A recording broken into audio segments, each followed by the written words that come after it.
पुणेकर सांगू का, पुणेकर म्हणजे कुठल्याही नवीन योजनेला पहिले विरोध. एका वेळेला वेरूळचं लेणं बांधत असलेल्या राजांनी पुण्यामध्ये सुद्धा लेणी खोदावी. तेवढं त्या वेरूळ एवढं कलात्मक नाही आहे, पण लेणी खोदावी इथपासनं पुण्याला इतिहास आहे. म्हणून पुण्याचं नेतृत्व, पुण्याचं कर्तृत्व, पुण्याचं दातृत्व हे संपूर्ण देशामध्ये पुण्याचा ठसा आहे. काकासाहेब गाडगीळ यांचं वैशिष्ट्य म्हणजे ब्रिटिश काळात सुद्धा ते मंत्री होते. म्हणजे ब्रिटिशांनी सुद्धा त्यांना मंत्री नेमलेलं होतं. म्हणजे पारतंत्र्यामध्ये सुद्धा देशाची धुरा, देशाचा कारभार हा पुणेकर करत होता. दुसरं कलमाडींचं काय, मॅन, मनी आणि मसल पॉवर, या तिन्ही पॉवरमध्ये मनुष्यबळ, जबरदस्त मनुष्यबळ. आणि कुठल्याही कार्यकर्त्याला कधी हाक मारले तर हाऊसला बोलवलंय, साहेबांनी बोललंय. आणि करिश्मा, व्यक्तिमत्व काय, हे सगळं त्यांचं साहेबांनी बोललंय म्हटल्यावर सगळे दन. पहिली महिला खासदार ही पुण्याची, आणि आत्तापर्यंत लोकसभेची निवडून आलेली, नंतर राज्यसभेच्या झाल्या, आत्ता पण आले, पण लोकसभेची निवडून आलेली एकमेव महिला खासदार पहिल्या निवडणुकीमध्ये पुणेकरांनी निवडून दिली. हा पुण्याच्या अभिमानाचा विषय आहे. काँग्रेसचा उमेदवार निवडायचा होता आणि आम्ही बारामती हॉस्टेलला सगळे पत्रकार गेलो होतो. आणि आमच्यातल्या एका पत्रकारांनी पवारांना, शरद पवार होते, शरद पवार यांच्याला, पवार साहेब काय लढवायचे का आपल्याला, लढवायचे पुणे? जे चिडले, लढवायचे का म्हटल्यानंतर देशाचा कारभार कसा चालायचा याचं सूत्र घाऊन घालून दिलं. एका बाजूने आपण बाबासाहेब आंबेडकरांचा उल्लेख करतो, दुसऱ्या बाजूने शंकरराव मोरे की ज्यांनी संसदेचा कारभार कसा चालला पाहिजे, पार्लमेंटरी डेमोक्रेसी कशी असली पाहिजे, हे लिहिलं.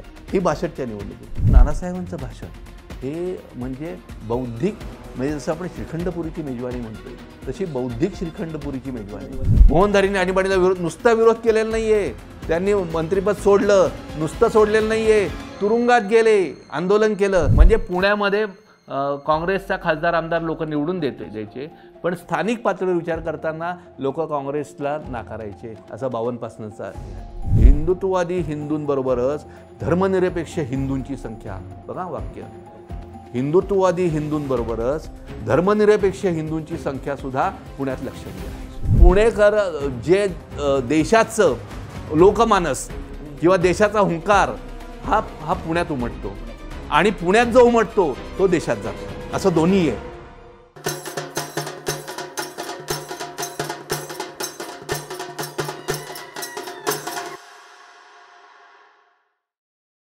नमस्कार, बोलबेडूच्या जिल्ह्याचं राजकारण या सिरीजमध्ये पुन्हा एकदा आपलं स्वागत.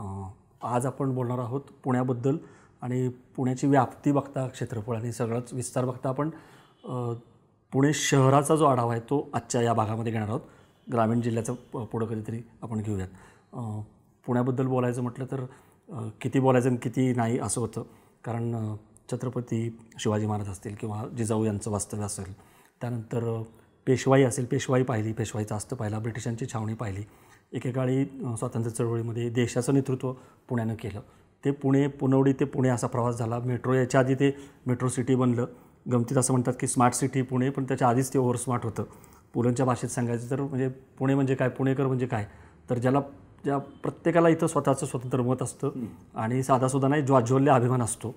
तर प्रामुख्यानं पुण्यामध्ये ही सगळी जी स्थित्यंतरं घडली, राजकीय, सामाजिक, ती कशी घडत गेली याचा आपण आढावा घेणार आहोत. आणि आपल्या या सगळ्या विषयावरती बोलण्यासाठी आपल्यासोबत आहेत ज्येष्ठ पत्रकार सुनील माळी सर. माळी सर गेली कित्येक वर्ष पुणे महापालिका असेल, विधानसभा असेल, लोकसभा असेल, जवळून बघतायत. नुसत्या निवडणुकाच नाहीत तर पुण्याचे सगळेच राजकीय, सामाजिक, सांस्कृतिक सगळ्या क्षेत्रामध्ये त्यांचा वावर आहे. त्यांनी जे पुण्याचं जडणघडण असेल किंवा जे संक्रमणावस्थेतून जात असेल पुणे, ते सगळं पाहिलेलं आहे. त्यामुळे त्यांच्याशी आपण बोलणार आहोत. वेगवेगळे किस्से, वेगळ्या घटना, प्रसंग हे ऐकताना तुम्हालाही मजा येणार आहे. सर, स्वागत तुमचं. नमस्कार. मी जसं म्हणाले की सुरुवातीला मी धावता आढावा घ्यायचा प्रयत्न केला, पण पुणे वेगळं आहे. म्हणजे असं म्हणतात की पुण्यामध्ये जे चालतं किंवा हे होतं ते सगळीकडे खपतं, जे पुण्यात जे पिकतं ते सगळीकडे विकतं असंही म्हणतात. बरोबर. आणि पुणे म्हणजे काय, सगळ्या याच्यामध्ये नेतृत्व, कुठली गोष्ट असते की पुणेकरांना दावा असतो की हे फक्त पुण्यातच घडतं किंवा हे पुण्यातच घडू शकतं हे सगळं. पण तुम्ही साधारणतः काय सांगाल की पुणे शहरात, मी जसं म्हटलं की नेतृत्व जे आहे, मुख्यतः लिडरशिप ही पुण्यानं कायमच दिलेली आहे. आता तुमच्या या बोलभिडूची ही मालिका जी आहे जिल्ह्यांची, काही भाग मी त्यातले बघितले आणि बघत असताना प्रत्येक जिल्ह्याला तुम्ही हा प्रश्न जो विचारला की तुमच्या जिल्ह्याचं वैशिष्ट्य काय, इतिहास. आता बघा, प्रत्येक शहर आणि जिल्ह्याला एक इतिहास असतोच. तसं काही मग पुण्याचं वैशिष्ट्य काय? इतर शहरांमध्ये जसं सोलापूर तुम्ही निजामशाही असं सांगितलं, काही भागावर त्यांचं नेतृत्व राहिलं, प्रभुत्व राहिलं. पुण्याचं वेगळं वैशिष्ट्य काय? पुण्याचं वैशिष्ट्य आपल्याला असं म्हणता येईल की पुणे शहर, पुणे जिल्हा यांनी केवळ पुणे शहरावर नाही, केवळ काही विशिष्ट प्रदेशावर नाही, तर देशाचं नेतृत्व केलं. म्हणजे राजकीय, सामाजिक, सांस्कृतिक अनेक उद्योग, अनेक अंगांमध्ये पुण्याने देशाचं नेतृत्व केलेलं आहे, प्रदीर्घ काळ केलं आहे.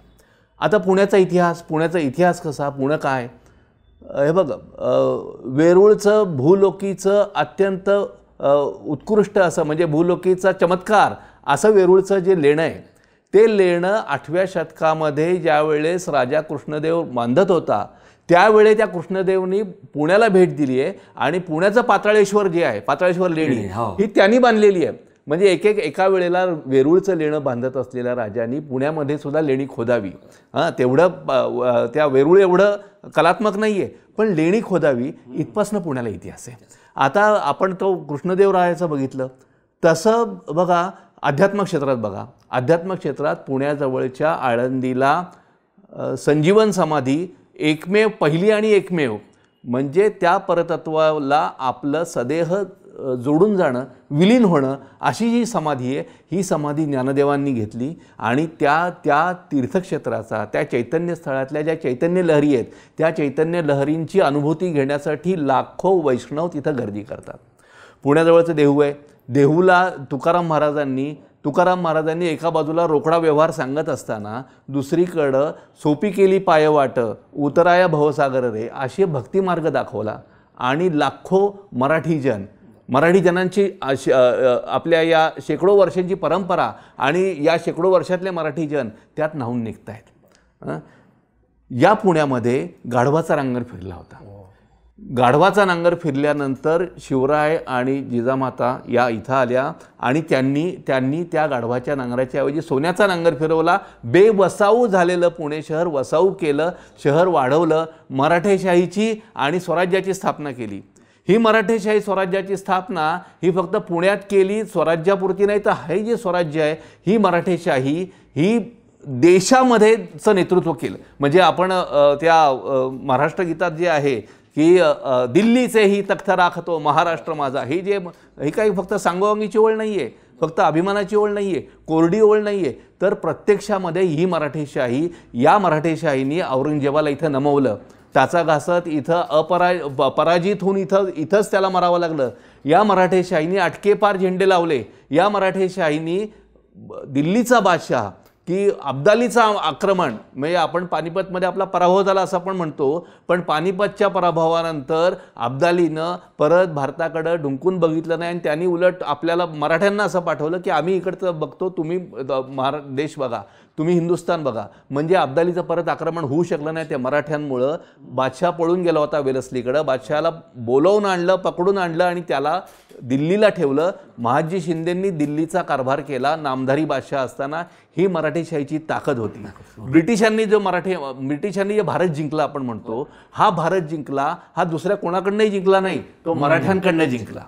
मराठ्यांचा 1818ला पुण्याच्या शनिवारवाड्यावर जेव्हा युनियन जॅक फडकला त्यावेळी मराठेशाही बुडाली आणि त्यावेळेला ब्रिटिश सरकार इथं अस्तित्वात आलं, ब्रिटिश राजवट या मराठेशाहीची मूळ प्रेरणा शिवरायांनी पुण्यातनं गेली आणि त्यानंतर मराठेशाहीची सूत्र जे पेशव्यांकडे गेली, त्या पेशव्यांनी या मराठेशाहीचा जी वाढ केली, जो विस्तार केला, तो सगळा पुणे केंद्रित आहे. पुण्यातनं ती परत झालेली आहे. म्हणून पुण्याचं नेतृत्व, पुण्याचं कर्तृत्व, पुण्याचं दातृत्व हे संपूर्ण देशामध्ये पुण्याचा ठसा आहे.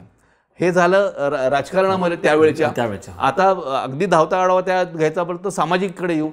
उत्तर पेशवाईमध्ये भटशाही, ब्राह्मणशाही, पुरोहितशाही बोकाळली आणि दुर्दैवानं त्याला राजसत्तेची सुद्धा उत्तर पेशवाईत साथ मिळाली. उत्तर पेशवाईमध्ये दलितांवर, दीनदलितांवर, खालच्या वर्गावर अन्याय होत होते. महात्मा फुलेंनी समतेचा झेंडा लावला. समता आली पाहिजे यासाठी तळमळीनं काम केलं आणि समता ज्यावेळेस येईल, तुम्ही ज्यावेळेस शिकाल म्हणून शिक्षण महात्मा फुलेंनी आणलं.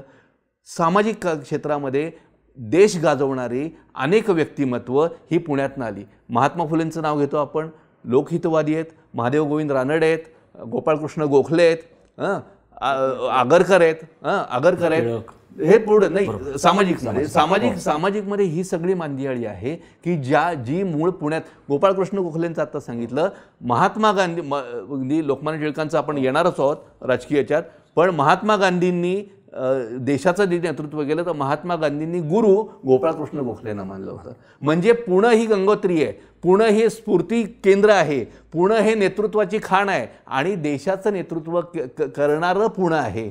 पुढच्या काळात राजकीयकडे येऊ, ब्रिटिश काळामध्ये देशभर सिंहगर्जना केली लोकमान्य टिळकांनी. लोकमान्य टिळकांनी राजकीय क्रांती आधी आल्या पाहिजे म्हणून जी देशगर्जना केली, देश पातळीवरचं नेतृत्व केलं, हे लोकमान्य टिळक पुण्याचे. आणि त्यानंतरची ही सगळी परंपरा अशी चालू राहिली. तीच जी चालू राहिली ती पुढं आपण बघतो स्वातंत्र्यानंतर सुद्धा. म्हणजे स्वातंत्र्य आलं, आता स्वातंत्र्यानंतरच्या काळात बोलू. स्वातंत्र्य बघा, आपल्याला 47 मध्ये स्वातंत्र्य मिळालं. 47 मध्ये पहिली निवडणूक आपली लोकसभेची झाली 52 मध्ये, 1952 मध्ये झाली. तर 47ला स्वातंत्र्य मिळाल्यानंतर पहिल्यांदा पंतप्रधान झाले पंडित नेहरू. पंडित जवाहरलाल नेहरू पंतप्रधान झाले. त्यांनी त्यांचं मंत्रिमंडळ फॉर्म केलं, मंत्रिमंडळ स्थापन केलं. त्या मंत्रिमंडळामध्ये काकासाहेब गाडगीळ, पुण्याच्या काकासाहेब गाडगीळ यांना आदरणीय स्थान दिलं. आणि नुसतं स्थान दिलं नाही, काकासाहेब गाडगीळ यांचं वैशिष्ट्य म्हणजे ब्रिटिश काळात सुद्धा ते मंत्री होते. म्हणजे ब्रिटिशांनी सुद्धा त्यांना मंत्री नेमलेलं होतं. म्हणजे पारतंत्र्यामध्ये सुद्धा देशाची धुरा, देशाचा कारभार हा पुणेकर करत होता ब्रिटिश काळात सुद्धा. आणि स्वातंत्र्यानंतर ज्यावेळेला काकासाहेब गाडगीळांना मंत्री केलं, काकासाहेब गाडगीळांनी काय काय केलं? सीमेवर रस्ते बांधले. सीमेवर रस्ते बांधण्याची कल्पना आणि ती योजना काकासाहेब गाडगीळांची त्यांनी नेतृत्व केलं.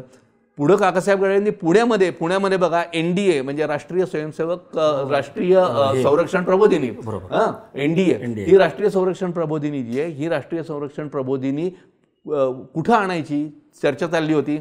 केरळ वगैरे दाक्षिणात्य नावं येत होती की ज्यांना पाणी आणि डोंगर एकत्र पाहिजेत, असं पाहिजे होतं. काकासाहेब गाडगीळांनी सांगितलं पुण्याला खडकवासल्याला पाणी पण आहे आणि सह्याद्रीच्या डोंगरदऱ्या आहेत, NDA पुण्यात यायला पाहिजे.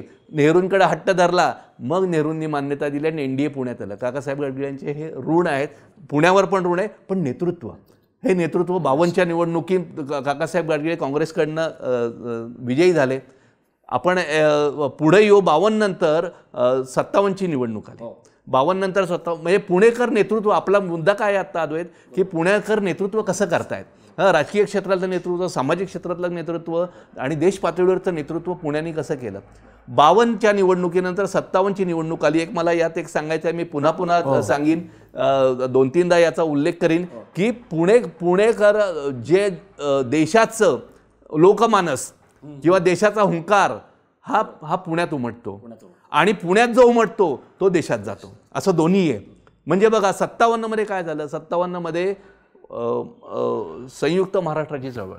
म्हणजे त्यावेळेला असं झालं की राज्य स्थापनेची चर्चा गडबड चालली होती आणि मुंबई महाराष्ट्रापासून तोडण्याचा, महाराष्ट्रापासून लांब करण्याचा, एक तर केंद्रशासित करा नाही तर गुजरातला द्या, अशा प्रकारच्या हालचाली कारवाया कट चालला होता. त्यावेळे महाराष्ट्राने संयुक्त महाराष्ट्र समितीमधून संपूर्ण मराठे महाराष्ट्र जन एकत्र आले आणि त्यांनी त्या समितीच्या माध्यमातून 57ची निवडणूक लढवली आणि तो निवडणूक विधानसभेची लढवली. पण त्या निवडणुकीमध्ये, लोकसभेच्या निवडणुकीमध्ये नानासाहेब गोरेंना उभं केलं आणि ज्या काँग्रेसच्या नेतृत्वाखाली आपण स्वातंत्र्य मिळवलं. 52 साली पहिला खासदार निवडून आला, 57 साली पुणेकरांनी खासदार नाकारलेला आहे काँग्रेसचा, लक्षात घ्या. 57 साली नानासाहेब गोरे निवडून आले, समाजवादीकडनं नानासाहेब गोरे निवडून आले. संयुक्त महाराष्ट्र समितीचं त्याला पाठबळ होतं. या सगळ्या याचा इतिहास होता. तसं प्रत्येक थांबवतो कारण इंदिरा महादेव या पहिल्या महिला खासदार, ते सांगितलं पाहिजे की पुण्याच्या पहिला उल्लेख राहिला. पहिला 52च्या निवडणुकीमध्ये 2 खासदार पुण्याला, म्हणजे पुणे जिल्हा जो होता तो जिल्हा 2 मतदारसंघात, एक दक्षिण एक उत्तर, अशा मतदारसंघात तो विभागलेला होता. तर तेही म्हणजे बरं झालं आठवण केलीस. तेही सगळ्यात महत्त्वाचं सांगायचं काय, आत्ता आपण महिला आरक्षणाची चर्चा करतो पण अद्वैत त्यावेळेला महिला हव्यात अशी केंद्र पातळीवर नेहरू आणि अनेकांची चर्चा जी चालू झाली, मग कोण महिला, तर पुण्यामध्ये इंदिरा मायदेव यांना उमेदवारी द्यायची आणि नुसती उमेदवारी द्यायची, म्हणजे इंदिरा मायदेव कोणाला तरी द्यायची. आत्ता आपण बघतो कोणाच्या नगरसेवकाची बायको असते तिला दिलं जातं. इंदिरा मायदेव यांनी स्वातंत्र्य लढ्यासाठी तुरुंगवास भोगलेला आहे. आणि मला एक मुद्दा विसरू नये म्हणून पुन्हा आत्ताच सांगून ठेवतो की अनेक खासदार आपले पुण्याचे झाले, त्यांनी स्वातंत्र्यपूर्व काळामध्ये ब्रिटिशांचा तुरुंगवास भोगलेला आहे, स्वराज्यासाठी खस्ता खाल्लेल्या आहेत. पुढं आपण बघणार आहोत. पण इंदिरा मायदेव यांना उमेदवारी दिली, इंदिरा मायदेव निवडून आल्या. पहिली महिला खासदार ही पुण्याची, आणि आत्तापर्यंत लोकसभेची निवडून आलेली, नंतर राज्यसभेच्या झाल्या, आत्ता पण आले, पण लोकसभेची निवडून आलेली एकमेव महिला खासदार पहिल्या निवडणुकीमध्ये पुणेकरांनी निवडून दिली. हा पुण्याच्या अभिमानाचा विषय आहे. समतेच्या आणि समानतेच्या धागा जो आहे किंवा तत्व जे आहे त्या तत्वाचं पालन करणारा विषय. अगदी बरोबर आठवण करून दिली. 52चं झालं, 57मध्ये आपण आता आलो. 57मध्ये नानासाहेब गोरे बघा, अति बुद्धिप्रामाण्यवादी नेतृत्व, अत्यंत अभ्यासू व्यासंगी असे खासदार, आणि तत्वनिष्ठ. त्यावेळेचे सगळीच लोक तत्वनिष्ठ असलेली राजकारणी. त्या नानासाहेब गोरे 57मध्ये निवडून आले. संयुक्त महाराष्ट्र समितीचा पाठिंबा होता. 57 नंतर आपण पुढे येतो, 60 साली महाराष्ट्र स्थापन झाला. 60 साली महाराष्ट्र स्थापन आणि 62 साली निवडणूक आली. 60 साली स्थापन झाल्यानंतर एक थोडा फरक पडत लक्षात घ्या की 60 साली स्थापन झाल्यानंतर यशवंतराव चव्हाणांचं नेतृत्व इथं काँग्रेसला मिळालं आणि यशवंतराव चव्हाणांनी बेरजेचं राजकारण सुरू केलं. या बेरजेच्या राजकारणात त्यांनी काँग्रेस वाढवायला इतर मुख्यतः शेतकरी कामगार पक्षाकडं बहुजन समाज मोठ्या प्रमाणावर होता, शेतकरी कामगार पक्ष मोठ्या प्रमाणावर होता, तर त्यांना काँग्रेसकडे त्यांनी ओढून घेतलं, काँग्रेसकडे त्यांनी आणलं.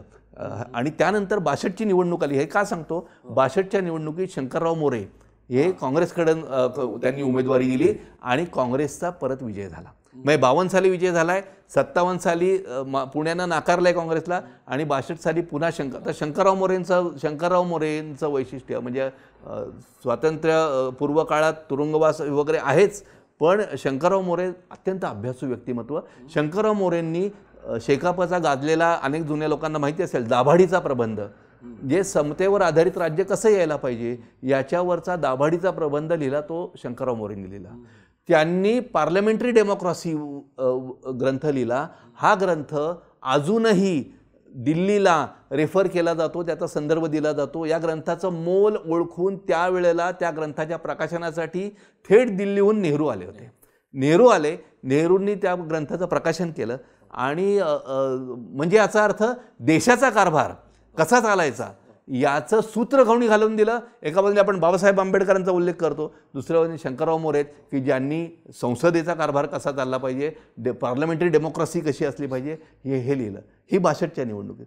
आता 67च्या निवडणुकीत आपण, त्यानंतर 67ची निवडणूक, आता 67च्या निवडणुकीत SM जोशी बघा, अत्यंत दिग्गज नेते आपल्याला मिळालेले आहेत. नानासाहेब गोरे की जे नंतर परदेशामध्ये ते आपले राजदूत म्हणून राहिले. आणि अजून एक मुद्दा मला सांगू द्यात जो राहिला, काकासाहेब गाडगीळ यांना सुद्धा साहित्यिक आणि लेखन आणि अत्यंत चांगल्या दर्जाचं वाङ्मय असं त्यांच्या हातून, अनेक खासदारांच्या हातून गेलं. काकासाहेब गाडगिळांनी ज्ञानबाचं अर्थशास्त्र म्हणून कौटिल्याच्या अर्थशास्त्रावर त्यांनी ग्रंथ लिहिला. आणि केवळ एक ग्रंथ नाही, मोठी ग्रंथसंपदा. आता एवढी ग्रंथसंपदा नुसती झाली आपण म्हणत नाही, तर त्यामुळं त्यांना साहित्य संमेलनाचं अध्यक्षपद दिलं. काकासाहेब गाडगीळ हे साहित्य संमेलनाचे अध्यक्ष होते. एकमेव पुण्याचा खासदार, जो पुण्याचा खासदार होता, जो मंत्री झाला, जो ब्रिटिशांच्या काळात मंत्री झाला, जो स्वातंत्र्याच्या काळात मंत्री झाला, ज्यांनी उत्तम वाङ्मय लिहिलं, जो साहित्य संमेलनाचा अध्यक्ष झाला आणि सगळ्यात शेवटचं सांगू द्यात, पुणे विद्यापीठाचा कुलगुरू झाला. म्हणजे पुणे विद्यापीठाचा कुलगुरू, साहित्य संमेलन अध्यक्ष, मंत्री आणि चौफेर कामगिरी, अशी अष्टपैलू कामगिरी ही काकासाहेब गाडगिळांची होती. आपण पुढे SM जोशी म्हणजे या दिग्गज व्यक्तिमत्वांचं आपण म्हणतोय. जसं नानासाहेबांचं त्यांनी सुद्धा त्यांचं डाली आणि अनेक त्यांची पुस्तकं आहेत की ज्यांनी ती ग्रंथ, ललित साहित्यसुद्धा खूप लिहित असत.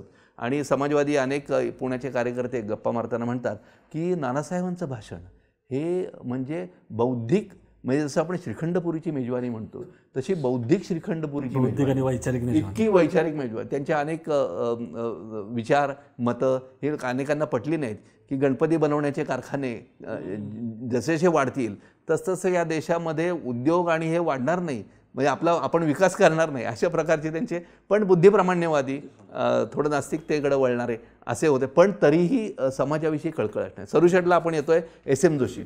एस एम जोशीचं बघा, एस एम जोशी राज्य पातळीवरचा की देश पातळीवरचा समाजवादी नेता, कळकळ असणारा नेता, अनेक आंदोलनामध्ये भाग घेतला. एक मला सामाजिक गोष्ट इथं नमूद करायची आहे की आपण म्हणतो समानता, स्वातंत्र्य मिळालं. दुर्दैवानं 1967 मध्ये पुण्याच्या पर्वतीवर दलितांना परवानगी नव्हती. 67 मध्ये, 27 मध्ये सुद्धा आंदोलन करावं लागलं होतं साने गुरुजींना, पण 67 पर्वतीचं आंदोलन एस एम जोशींनी केलं. पर्वतीचं आंदोलन एस एम जोशींनी केलं आणि अनेक पुण्यातल्या ब्राह्मण वर्गाची त्यांनी त्यात रोष ओढून घेतला. पण सामाजिक परिस्थिती कशी होती बघा, आणि हे कुठं उभे होते बघा. कामगारांच्या बाजूने उभे होते एस एम जोशी, दलितांच्या बाजूने उभे होते आणि चळवळ करणारे, म्हणजे अनेक लढ्यात त्यांनी भाग घेतला. असे एस एम जोशींचं अतिशय मोठं काम सरुशेटचं होतं. सरुशेटनंतर आपण 71ला येतो. 71ला येतात ते मोहनधारी. आता बघा गंमत की मोहनधारी यांचं वेगळेपण सांगताना अगदी थोडक्यात की 71ला इंदिरा गांधींनी बांगलादेश विजय झाला. खूप इंदिरा गांधींची प्रतिमा अशी देश पातळीवर प्रचंड मोठी होत होती. नंतर गरिबी हटाव त्यांची योजना, बऱ्याच गोष्टी त्यांनी काय केलं. तर त्या इंदिरा गांधींच्या नेतृत्वाखाली पुण्यामध्ये त्यांना तिकीट दिलं. इंदिरा गांधींच्या नेतृत्वाखालच्या काँग्रेसमध्ये ते निवडून आले. तरुण तुर्क म्हाताऱ्या अर्कमधले तरुण, हो बरोबर, इंडिकेटमध्ये ते. तर मोहनधारी यांना निवडून दिलं. मोहनधारी पहिल्यांदाच इंदिराबाईंनी त्यांना मंत्री केलं. म्हणजे 71च्या निवडणुकीनंतर मंत्री झाले. आता गंमत वेगळी बघा, खासदार होतात, मंत्री होतात, पण मंत्री झाल्यानंतर इंदिरा गांधींनी आणीबाणी लादली आणि 75 मधल्या आणीबाणीला मंत्रिमंडळात राहून विरोध करणारा, आणीबाणी नको असं म्हणणारा मंत्री होता मोहनधारी.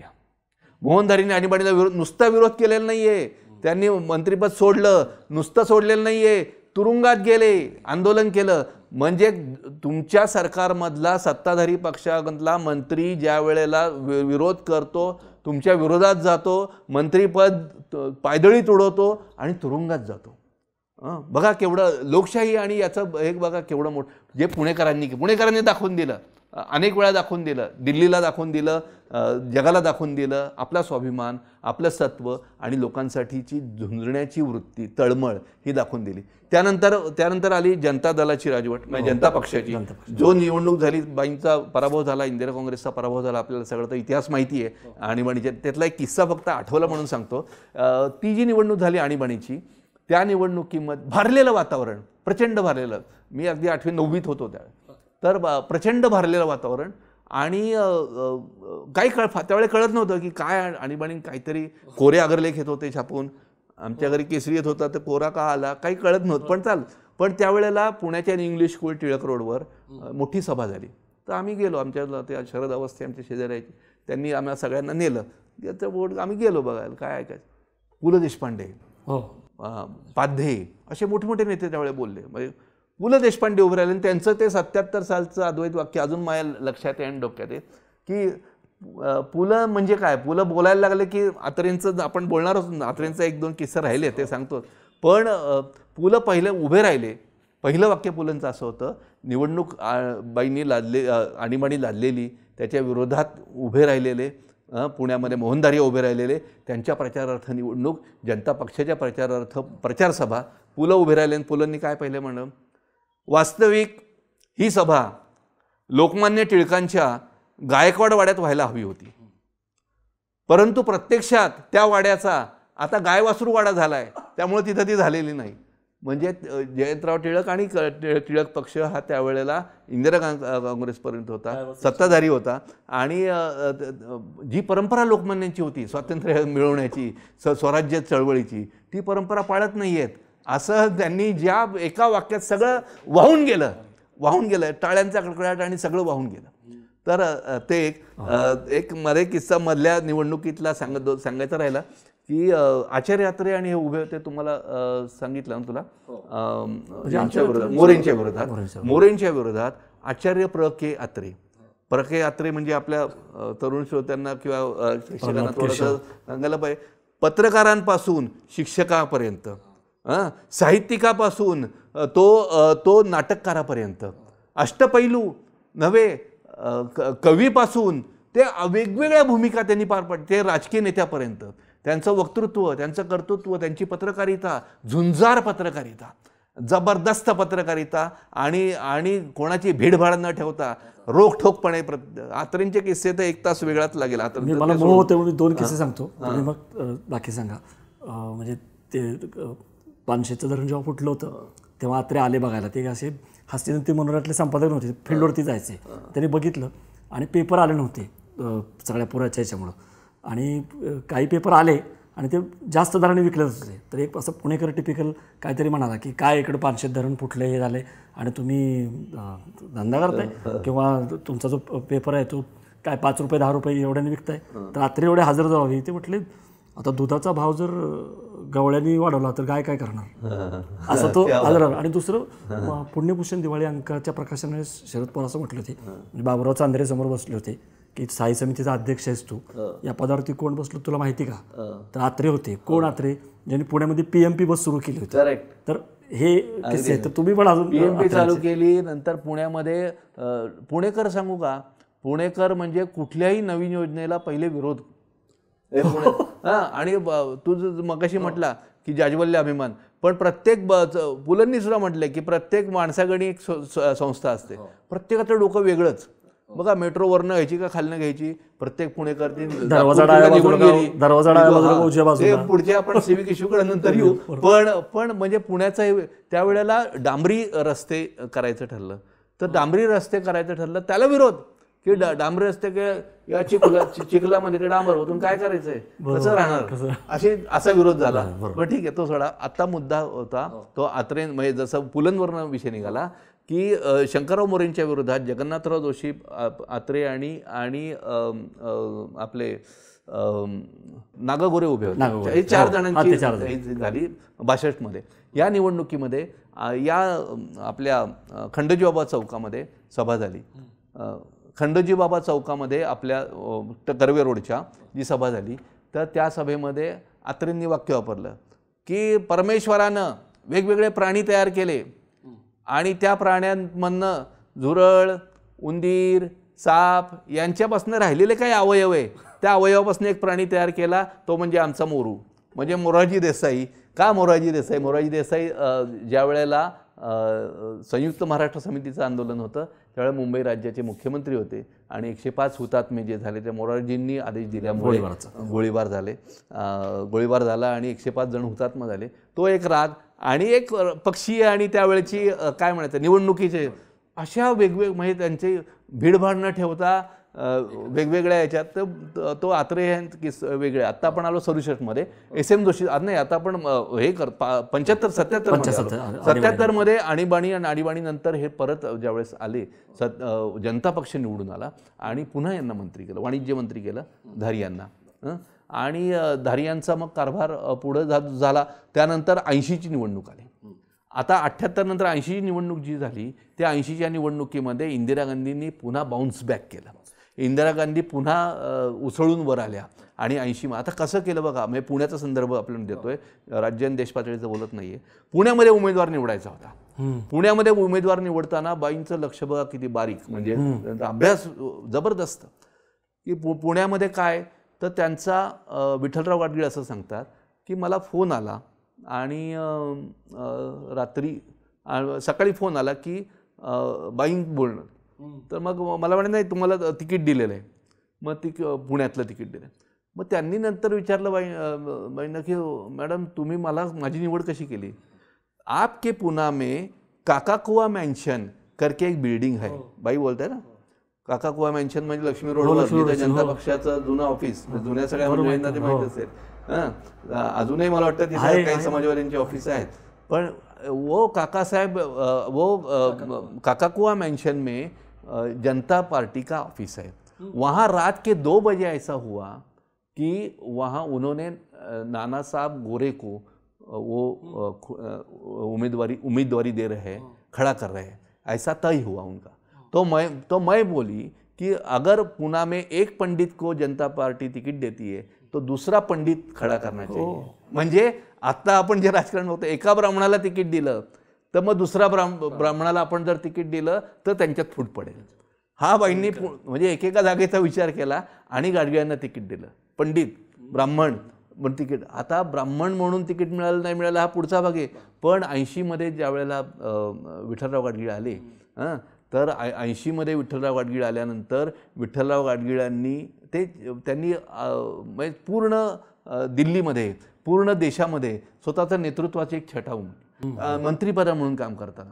बघा 80, 85, 89 बरोबर, 80, 85, 89 या तिन्ही निवडणुका त्यांनी जिंकल्या काँग्रेसकडून, पुण्यातून चांगल्या मतांनी जिंकल्या। आता या सगळ्या कारकिर्दीत अनेक, पुण्यामध्ये बघा, पुण्यामध्ये विठ्ठलरावांनी काय काय प्रचंड कामं काय, आपण आता कर्वे रोडच्या जवळ आहोत, इथलं टेलिफोन एक्सचेंज, 4 टेलिफोन एक्सचेंज, ते नभोवाणी मंत्री होते त्यावेळेला, 4 टेलिफोन एक्सचेंज पुण्यातली एकदम त्यांनी सँक्शन केली।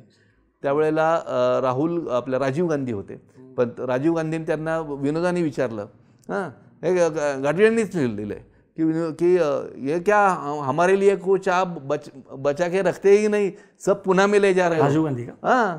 राजीव गांधींनी त्यांना विचारलं की तुम्ही सगळं पुण्याला नेताय का काय, गमतीनं म्हटले। त्यावेळेला म्हणजे इतकं त्यांनी मंत्री असताना पुण्याकडे दिलेलं लक्ष। एक किस्सा छोटा सांगतो, मग आपण पुढे जाऊ विठ्ठलरावांचा। विठ्ठलराव प्रचंड लोकप्रिय, पत्रकारांमध्ये सुद्धा प्रिय। कारण कसं दिल्लीमध्ये बघा, दिल्लीचे पत्रकार जे आहेत ते वेगवेगळ्या नेत्यांकडे जातात, प्रत्येक पक्षाचं ब्रीफिंग वगैरे असतं, तर काँग्रेसचं ब्रीफिंगला विठ्ठलराव असं, पण ते इनसाईट अनेक गोष्टी सांगायचे, बॅकग्राऊंडर सांगायचे, पडद्यामागच्या गोष्टी सांगायचे, काही गोष्टी ऑफ द रेकॉर्ड सांगायचे, आणि ते पत्रकारांना हवं असतं। त्यामुळे ते विठ्ठलरावांची वाट बघायचे, विठ्ठलरावांची आज काय सांगतायत पत्रकार। एकदा काय झालं, काँग्रेसने काहीतरी कारणावरून त्यांचं प्रवक्तेपद काढलं आणि काही काळाने त्यांना परत प्रवक्ते केलं आणि ते ज्या वेळेला प्रेस रूममध्ये येत होते विठ्ठलराव, ते येत असताना दारात आले, सगळा प्रेस बसलेला होता। एरवी आपण पत्रकार परिषदेला जातो, कुणी आलं तर आपण उठत नाही किंवा ते काय आपण मगरुरी मिजाज नाही, तर ते प्रोटोकॉल आहे की आपण काही कोणाच्या आले तर उठत नाही पत्रकार, ते आले बसले। तर सगळे पत्रकार दिल्लीचे, सगळ्या राज्यांमधून आलेले पत्रकार विठ्ठलराव गाडगीळ दारात आले, उभे राहिले, स्टँडिंग ओवेशन, आणि त्यांनी टाळ्यांच्या गजरात त्यांचं स्वागत केलं विठ्ठलरावांचं। म्हणजे मराठी माणूस, पुणेकर यांनी दिल्लीच्या आणि देशातल्या पत्रकारांची जिंकलेली मतं। दूरदर्शन केंद्र आलं, टी व्ही दिसायला लागला, सुरुवातीला black and white T V, आणि हे अँटेना हलवले की मुंग्या यायच्या, ते सगळं होतं। त्यावेळेला पुण्यापर्यंतच फक्त प्रक्षेपण होतं, पुण्यात प्रक्षेपण होतं। विठ्ठलरावांनी काय केलं की हे पुण्यापर्यंत सिग्नल यायचे, पण माझ्या पश्चिम महाराष्ट्रातल्या लोकांना काय, सिंहगडचा जो टॉवर आहे, सिंहगडचा टॉवर हा विठ्ठलरावांनी बांधला, त्यांच्या कारकिर्दीत बांधला। पश्चिम महाराष्ट्रामध्ये सांगली, सातारा, कोल्हापूरपर्यंत दूरदर्शन दिसू लागला। आता बघा, काकासाहेब गाडगिळांचा पुतळा इथं पाहिजे का तिथं पाहिजे, हलवायचा का नाही, इकडं का तिकडं, यांचा पुतळा, मग विठ्ठलरावांचा पुतळा नाही आहे, अमुक, अशी ही चर्चा करण्यात काही अर्थ नाही आहे। विठ्ठलरावांचं स्मारक अनेक मीटर उंचीचा तो सिंहगडचा टॉवर आहे। खूप हे झालं 80, 85 आणि 89ला चौथी निवडणूक सुद्धा ते जिंकले असते हो विठ्ठलराव, 91ची। पण 81च्या निवडणुकीमध्ये काय झालं, काँग्रेसची गद्दारी, म्हणजे नतद्रष्ट काँग्रेसजन 91च्या निवडणुकीमध्ये काँग्रेसजनांनी गद्दारी केली आणि विठ्ठलरावांना पाडलं। म्हणजे काय, म्हणजे 91च्या निवडणुकीमध्ये अण्णा जोशी उभे होते भारतीय जनता पक्षाकडून, आणि काँग्रेसकडून चौथ्यांदा विठ्ठलराव गाडगीळ उभे होते, निवडूनच आले असते, पण काँग्रेसच्या म्हणजे मुख्यतः शरद पवार गट आणि त्यांचे चेले असलेले सुरेश कलमाडी गट यांनी प्रचार कमळाचा केला। म्हणजे मला आठवतं, मी ज्यावेळेस बघितलेलं आहे, म्हणजे कोणी चॅलेंजेस करायची गरज नाही, त्यांचे आणि नावं पण सांगायचे, पण नावं नको सांगायला, त्यांचे जे चेले होते ते चेले प्रचार करताना काय तुमचा पंजा पंजा पंजा असं म्हणून कमळ दाखवायचे लोकांना, पंजा पंजा पंजा. हां, आणि मग म्हणजे कमळाला मत द्या, आणि कमळ आलं. दुर्दैवानं त्या लोकांना, बिचाऱ्या लोकांना त्यावेळी माहीत नव्हतं, ज्या कमळाला आज आपण खतपाणी घालतोय, ज्या कमळाला प्रचार करा म्हणतोय, ज्या कमळाला मत द्या म्हणतोय, ते कमळ पुढे एवढं मोठं होणार आहे की तुम्हाला तुमचं अस्तित्व शून्य होणार आहे. अस्तित्व म्हणजे तुमचे 400 खासदारांचे, राजीव गांधीच्या वेळेचे 40 खासदारांवर येणार आहेत. पुणे महापालिकेमध्ये 66 पर्यंत तुमची नगरसेवक संख्या होती, ती 11 पर्यंत खाली येणार आहे या कमळामुळे येणार आहे. त्या कारण काय मस्ती की काँग्रेसच्या कुठल्याही दगडाला शेंदूर फासला की तो निवडून येणार, आणि त्यामुळे मग आपलाच एक पाडला तरी आपल्याला काय बिघडत नाही, आपल्याला काय कमी पडत नाही. ही मस्ती होती, नंतर लोकांनी उतरवली, आणि अशी मस्ती राजकारणात आता वेगळ्या, आता उलटी झाली. म्हणजे जो सत्ताधारी होतो त्याला काही काळांनी मस्ती येते, आणि त्याची लोक नंतर उतरवतात. जनता ये ना, जनतेला खरंच नमस्कार.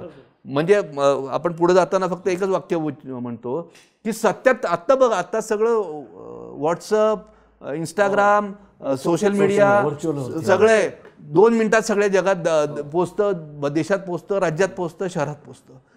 77 मध्ये काय होतं? 77 मध्ये साधे लँडलाईन सुद्धा नव्हते. हजार घरात एक लँडलाईन असायचा. कम्युनिकेशनचं काही साधन नाही, बरोबर, याचं संज्ञापनाचं साधन नाही, संपर्काचं साधन नाही.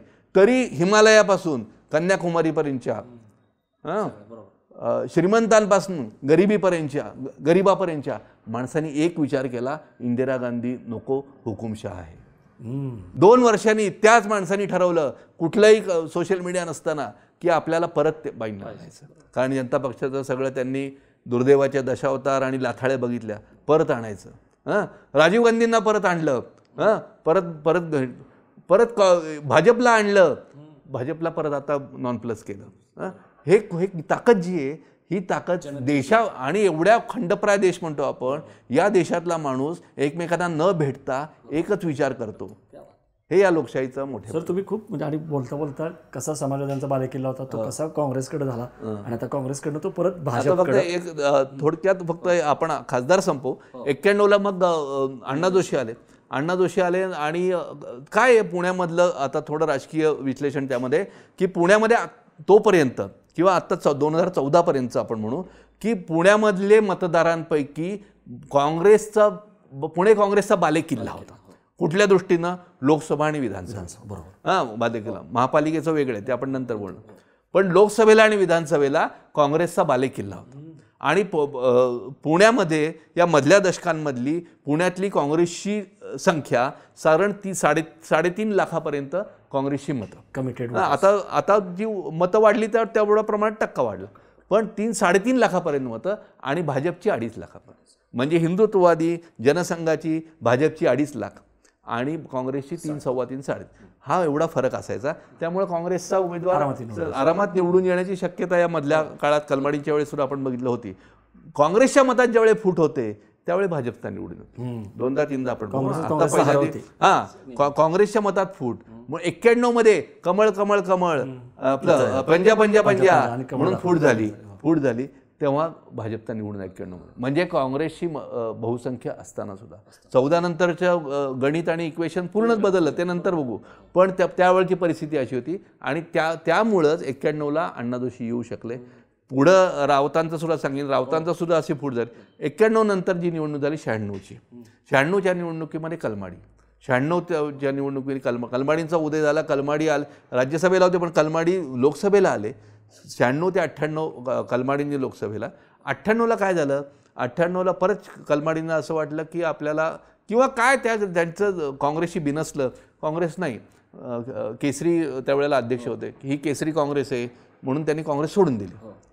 आणि पुण्यामध्ये जबरदस्त त्यांचा कलमाडी, आपण महापालिकेच्या वेळी उल्लेख करू, जबरदस्त त्यांचं काय म्हणतात, सबसे बडा खिलाडी सगळे कलमाडी.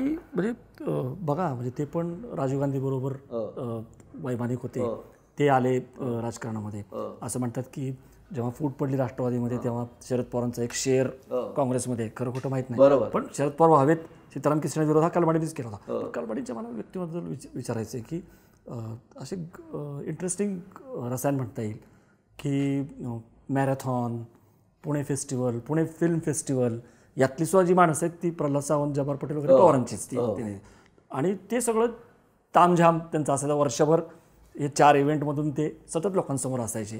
आणि झोपडपट्टीची जी मतं आहेत ती त्यांचे नगरसेवक असल्यामुळे सगळे वेगवेगळे ते हे काय होतं म्हणजे कलमाडींचं 10 वर्ष तब्बल त्यांनी महापालिकेवरती पण वर्चस्व राखलं. मला सुरेश कलमाडी आणि का तर कलमाडींचा जेव्हा डाऊनफॉल झाला काँग्रेसची जमीनच गेली. काँग्रेस अजून चाच पडते. तुम्ही बघा ना काँग्रेसला कुठं नेतृत्व मिळालं. नंतरच्या काळामध्ये थोडा काळ पतंगराव किंवा हर्षवर्धन यांनी वगैरे केलं किंवा विश्वजित कदम. अजूनही कलमाडींच्या नंतर काँग्रेस चाचपडतीच आहे. तुम्हाला कलमाडींच्या दोन पहिला मुद्दा काय, शरद पवारांचे उजवे हात अशी पहिली प्रतिमा आणि होतेच ते. म्हणजे दिल्लीत जे काय करायचं ते कलमाडींच्या मार्फत करायचं अशी त्यावेळेला होते. नंतर शरद पवारांनी स्वतःचं भरपूर पण मी आता शरद पवारच दिल्लीत मुळात. पण त्यावेळेला पुण्यामध्ये प्रतिमा अशी होती की शरद पवारांना जे वाटतं ते कलमाडींना सांगतं आणि कलमाडी म्हणजे पवारांचा याला वरदहस्त आहे. पवारांचंच सांगितलेलं आहे. दोघं एकच आहेत आणि यांनी सांगितलं म्हणजे त्यांनी सांगितलं. म्हणजे पवारांना मानणारा जो वर्ग होता तो कलमाडींच्या मागं होता मुळात. त्यामुळं आणि पवारांविषयी नंतर बोलू की जिल्हा आणि त्याचं पण कलमाडीचा पण त्यामुळं पहिल्यांदी पवारांचे समर्थक कलमाडींना आपोआप. दुसरं कलमाडींचं काय की मॅन, मनी आणि मसल पॉवर. करेक्ट. ह्या तिन्ही पॉवरमध्ये मनुष्यबळ जबरदस्त मनुष्यबळ. आणि कुठल्याही कार्यकर्त्याला कधी हाक मारले तर हाऊसला बोलवलंय, साहेबांनी बोललंय. आणि करिश्मा, व्यक्तिमत्व काय हे सगळं त्यांचं साहेबांनी बोललंय म्हटल्यावर सगळे दन. ते मॅन पॉवर, मनी पॉवर, जबरदस्त पैसा. म्हणजे एक नाव कोणाचं घ्यायचं नाही. त्यांनी असं सांगितलं कलमाडीचा हात असे म्हणजे तो देताना असं देतो असं म्हणायचे. अनेक आता सोडून दे पण असं दे. म्हणजे अनेक राजकीय ह्याच्यामध्ये त्यांना दिलेलं आहे. प्रत्येकाला भरभरून दिलं आहे. कोणाला पंप, कोणाला काय, कोणाला एजन्सी, कोणाला रॉकेल, पेट्रोल काय जे असेल सगळं दिलं आहे.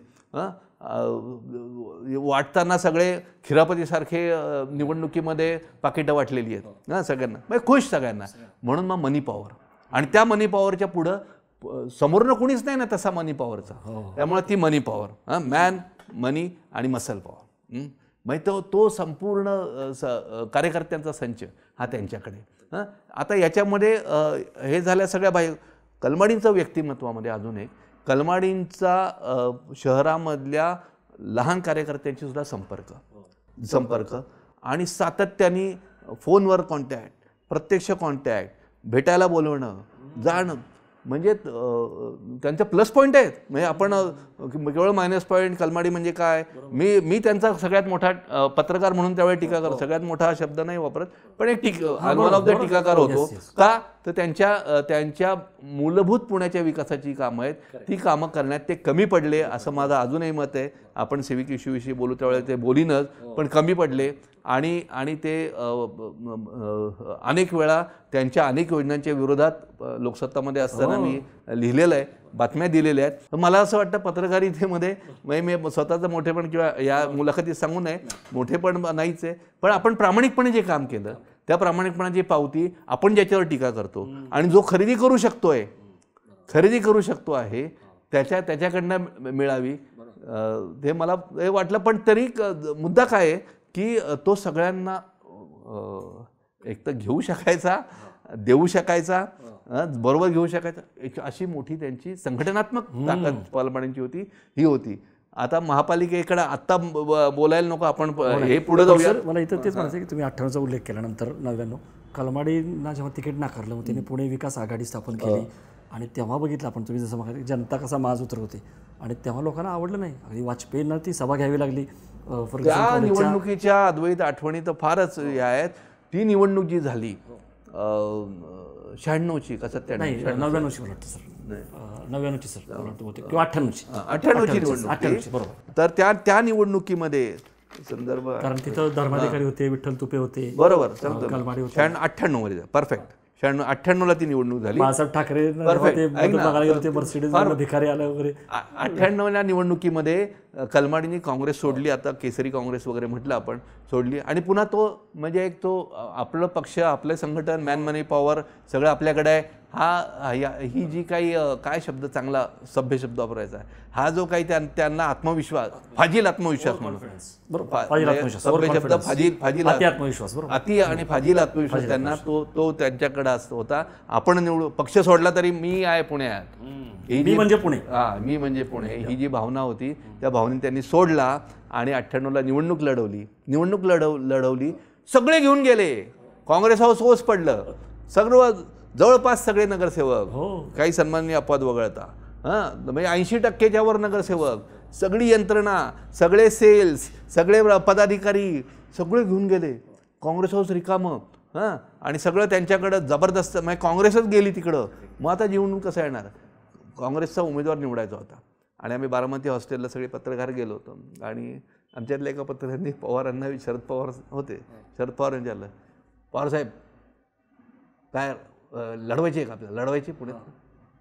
जे चिडले, लढवायचे का म्हटल्यानंतर, अर्थात त्यांचा संयम हा पराकोटीचा संयमी माणूस, म्हणजे प्रत्येकाचे प्लस पॉईंट वेगळे तो. आणि तर त्या संयमाने त्यांनी संताप गिळताना प्रत्यक्ष बघितला, गिळला संताप. आणि ते म्हणे इतका असमंजस प्रश्न मी आयुष्यात पहिल्यांदा ऐकला. काय लढवायची आहे का, इथपर्यंत परिस्थिती आली होती. पत्रकारांनी पवारांना विचारण्यात, त्यावेळेला उमेदवार ठरला विठ्ठल तुपे. काँग्रेसचेच लोक म्हणत होते, काही मतदारसंघातले आजी आमदार माझ्याशी गप्पा मारताना, आम्ही खाली उभे होतो आणि ते झालं वीक कॅन्डिडेट आहे आमचा, कॅन्डिडेट वीक, असं आधी निवडणुकीच्या आधीच. पण नंतर म्हणजे पवारांचं तिथलं युद्ध कौशल्य बघण्यासारखं, त्या निवडणुकीतलं जबरदस्त कौशल्य. पवारांनी हातात घेतली निवडणूक, वेगवेगळ्या समाजाचे मेळावे घेतले आणि मी अभ्यास म्हणून जायचो. मग काय बातमी हा वेगळा भाग आहे, मग मुस्लिमांच्या मेळाव्याला मागं जाऊन बस, शिखांच्या मेळाव्याला जाऊन बस, असं मी बघायचो पवारांकडे. हे कर, पवारांच्या सभा ज्या आहेत ना, ह्या फार त्याच्यावर वेगळं बोलणार काय. पवारांच्या पुण्यात, पवार राज्यात जो दौरा करतात निवडणुकीच्या वेळेला, त्यावेळेला आणि इतर जे सन्माननीय राज्य देश पातळीवरचे नेते आहेत महाराष्ट्रातले मोठे, तर त्या नेत्यांमधल्या भाषणामधला फरक लक्षात घे. कोणत्याही मतदारसंघात जाताना तिथले स्थानिक मुद्द्यांचा टच हा पवारांच्या भाषणात असतो, त्याचा स्पर्श असतो, त्याचा उल्लेख असतो. पुण्यामध्ये पूर्वी 6 विधानसभा मतदारसंघ होते, आता 8 आहेत. 6 विधानसभा मतदारसंघामध्ये प्रत्येक विधानसभा मतदारसंघामध्ये त्याचं वेगळं भाषण असायचं आणि काहीतरी बातमीदारीचा वेळ लागलेला आपल्याला, त्यामुळे मी सगळ्या भाषणं ऐकायचं. पहिल्या हडपसरपासून चालू करून शेवटपर्यंत यायचं, कोथरूडपर्यंत यायचं. तर या सगळ्या भाषणांमध्ये प्रत्येक ठिकाणचा मग त्यांचा अभ्यास कसा आहे कळायचं. तसं आता आपण या निवडणुकीपुरतं आत्ता बोलू. या निवडणुकीमध्ये त्यांनी हडपसरला चालू केली सभा. हडपसरला सभेला आम्ही होतो उपस्थित आणि आम्ही म्हणजे बघू आहे निवडणुकीत काय होतं आहे असं झोकून देऊन होतो. तर हडपसरला बोलायला लागले पवार. हडपसरला तिथं त्यांनी तुपे पाटील म्हणून उल्लेख केला. हडपसरला मराठा समाज मोठ्या प्रमाणावर आहे, म्हणजे तुपे नुसतं विठ्ठल तुपे उभेच नाहीत, तुपे पाटलांना आपल्याला निवडून द्यायचं आहे, तो उल्लेख केला. इथं त्यांनी भवानी पेठेत आल्यानंतर संत कबीर चौकामध्ये मुस्लिमांचा उल्लेख केला. पर्वतीला गेल्यानंतर दलितांचा आणि तिथल्या मुख्यतः मातंगांचा उल्लेख केला. पर्वती मतदारसंघामध्ये मातंग समाज मोठ्या प्रमाणावर आहे, त्यामुळे मातंगांचा उल्लेख केला. नंतर या कोथरूडला आल्यानंतर आणि फडके हाऊस चौक, सराशिव फडके हाऊस चौकात कसबा विधानसभा मतदारसंघामध्ये आल्यानंतर अस्सल पुणेरी स्वच्छ आवाजामध्ये त्यांनी कलमाडीची थूत तुझी पक्ष काय तिकिटासाठी तू काय माती खातो का, असं स्वच्छ प्रत्येक ठिकाणी त्यांची वेगळी. आणि मला तुम्हाला सांगू द्या, त्यानंतरचा एक पवारांचा फक्त आत्ता आहे की सांगतो आपण नंतर परत येऊ. 99 मध्ये त्यांनी राष्ट्रवादी काँग्रेस ज्यावेळेस काढली. पवारांचं राजकीय वक्तृत्व मधलं मला आवडलेलं आतापर्यंत नंबर 1चं वक्तृत्व ती राष्ट्रवादी काँग्रेस जी काढली, स्थापना झाली, ती स्थापना 99 मध्ये पुण्यामध्येच त्या सगळ्या हालचाली होत होत्या.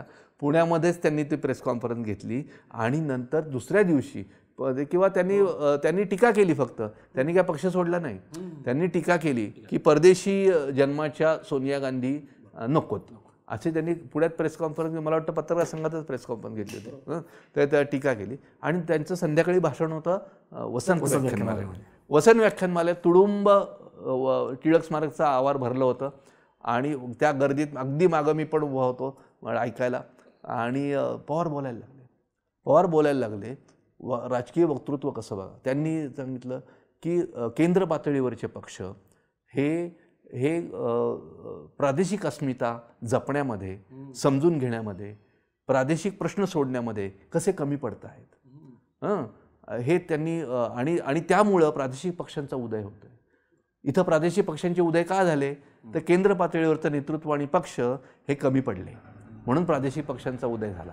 आणि ते केंद्र पातळीच्या पक्षांनी समजायला पाहिजे होतं, पण प्रादेशिक अस्मिता जपण्यासाठी प्रादेशिक पक्ष हवेतच असं त्यांनी मांडलं. आणि दुसऱ्या दिवशी त्यांनी राष्ट्रवादी काँग्रेस, म्हणजे आपल्या कृतीला, आपल्या वैचारिक बैठकीची जोड आदल्या दिवशी त्यांनी दिली, व्याख्यानमालेत मांडली, सगळीकडे पसरू दिलं, लोकांच्या मनात जाऊ दिलं आणि पक्ष स्थापन केलं. जे बघा की तुम्ही पवारांचं सांगताय की सुरेश करमाडे हे पवारांचेच, पण जेव्हा पवारांनी एक वेगळा सौतास उभा केला किंवा त्यांना ती करमाडेचं राजकारण पटेना, कमांड एवढी की कारभारी बदला असं जेव्हा आव्हान केलं तेव्हा पुणेकरांनी कारभारी बदलला.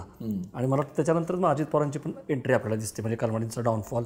अजित पवारांनी कलमाडींच्यात प्रीतिभोजन वगैरे पण झालं, पण ते काही तेवढं यशस्वी झालं नाही. तर मला तेच मग असे आपण म्हणत होतो की कलमाडींचं हे सगळं जे एक प्रकारे राजकारण जे आहे ते संपत आलं आणि त्यानंतर काँग्रेस अजूनही चाचपडते आणि त्याच वेळेस अजित पवारांची जी एंट्री झालेली आपल्याला दिसते. बरोबर, कलमाडींचा डॉनफॉल आणि अजित पवारांची एंट्री याच्यावर बोलू. फक्त आता हा जो कलमाडींचा पराभव आहे त्याच्यावर थोडंसं राहिला मुद्दा तेवढं फक्त पूर्ण करतो की त्यामुळं मग कलमाडी विरोधात तुपे अशी निवड, आणि तुपेंना निवडून नाही आणायचं तर कलमाडींना पाडायचं या उद्देशाने ती निवडणूक झाली. आणि त्या निवडणुकीमध्ये म्हणजे सांगण्यासारख्या, म्हणजे अटल बिहारी वाजपेयींना पुण्यामध्ये यावं लागलं, कलमाडींनी आणलं. त्यांच्या भावाचं निधन झालं होतं आदल्या दिवशी, अटल बिहारी वाजपेयींच्या आदल्या दिवशी त्यांच्या भावाचं, ते येतील की नाही ही हे होती, पण ते कलमाडींसाठी आले. फर्ग्युसन कॉलेजच्या ग्राउंडवर त्यांची सभा झाली, आपण होतो सगळे तिथं. आणि त्या सभेमध्ये त्यांचा एक वाक्य मला, कलमाडींनी कुठल्या तरी अहवाल संसदेत केला होता, और सुरेश कलमाडी की आवाज़ संसद में गूंज रही थी वगैरे असं त्यांनी. मग बघा, म्हणजे एकाचे आपण प्रचार करताना त्यांचे प्लस पॉईंट कसे मांडायचे. वाजपेयींचे भाषण म्हणजे अप्रतिम. म्हणजे तुम्ही त्यांचं, हमने इंदिरा जी को कहा था हम मंत्री नहीं है मगर संत्री भी नहीं है तर तसं त्यावेळेला सोनिया गांधींना आणलं मग काँग्रेसने. म्हणजे सोनिया गांधी आणि अटल बिहारी पुण्यामध्ये कलमाडी येण्यासाठी वाजपेयी आले आणि कलमाडींना पाडण्यासाठी हे आणि धर्माधिकारी होते उमेदवार. खरं तर ते म्हणजे RSS आणि त्यांचे सासरे त्यावेळेस हे होते. आणि काय करणार भाजपचा किंवा RSSचा मतदार हा त्यावेळेस, हो, RSSचा कट्टर मतदार गेला कलमाडींकडे. पण तरी काँग्रेसचं एकच वैशिष्ट्य त्यात सांगायचं की काँग्रेसचा कार्यकर्ते जे आहेत ना, म्हणजे बघा आता काँग्रेसला ओहोटी लागली प्रचंड, पण काँग्रेस ज्यावेळेस पूर्ण भरात होती त्यावेळेस कार्यकर्त्यांच्या लाटा यायच्या. नगरसेवक गेले ना, कलमाडींनी नगरसेवक नेले पुण्यातनं, नगरसेवक नेले, पण खालचे दुसऱ्या तिसऱ्या चौथ्या पातळीवरचे, टप्प्यावरचे, स्तरावरचे कार्यकर्ते जे आहेत ना, ते कार्यकर्ते उसळून आले आणि त्यांनी काँग्रेसचा तो झेंडा घेतला. म्हणजे आता उद्धव ठाकरेच्या बाबतीमध्ये जे दिसतं परफेक्ट. आणि हे गेले आमदारांनी, हे पक्ष जिवंत होता. पदाधिकारी गेले पण पक्ष जिवंत. खूपच ती निवडणूक झाली. मला एक जरा आधीच्या एका निवडणुकीचा एक किस्सा सांगावा असं वाटतो की ऐकण्यासारखं म्हणून, की अण्णा जोशी ज्यावेळी उभे होते भाजपकडनं, अण्णा जोशी उभे होते भाजपकडनं, त्यावेळेला आपल्या बाळासाहेब ठाकरेंना बोलवायचं पुण्यात.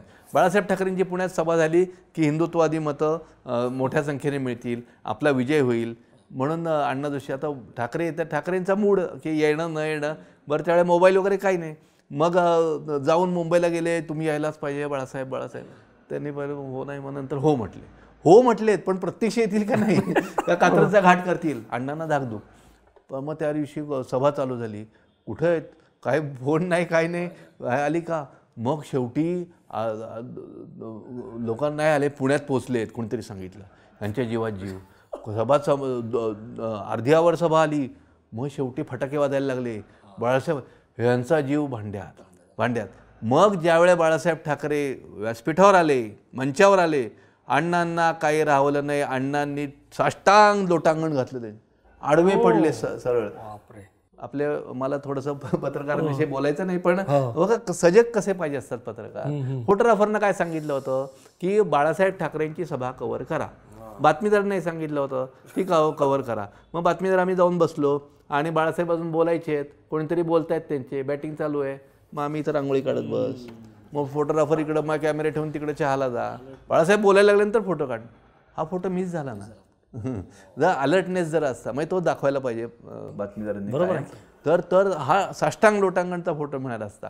खूप एका निवडणुकीमध्ये बाळासाहेब ठाकरेंनी सारसबागेच्या इथं भाषण दिलं आणि गिरीश बापटांसाठी. आणि एका वृत्तपत्राने, आता आपण सगळे वृत्तपत्राचं नाव घ्यायचं नाही घ्यायचं तुम्ही ठरवा. तर एका वृत्तपत्राने काय केलं, आता ते नॉन फॅक्ट असते की सकाळनी काय केलं की त्यांनी बाळासाहेब ठाकरेंचं पूर्ण भाषण छापलं.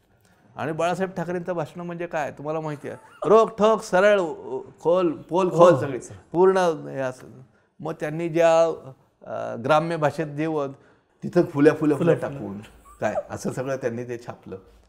आणि वरबॅटाम पूर्ण शब्दांनी छापलं बरं का.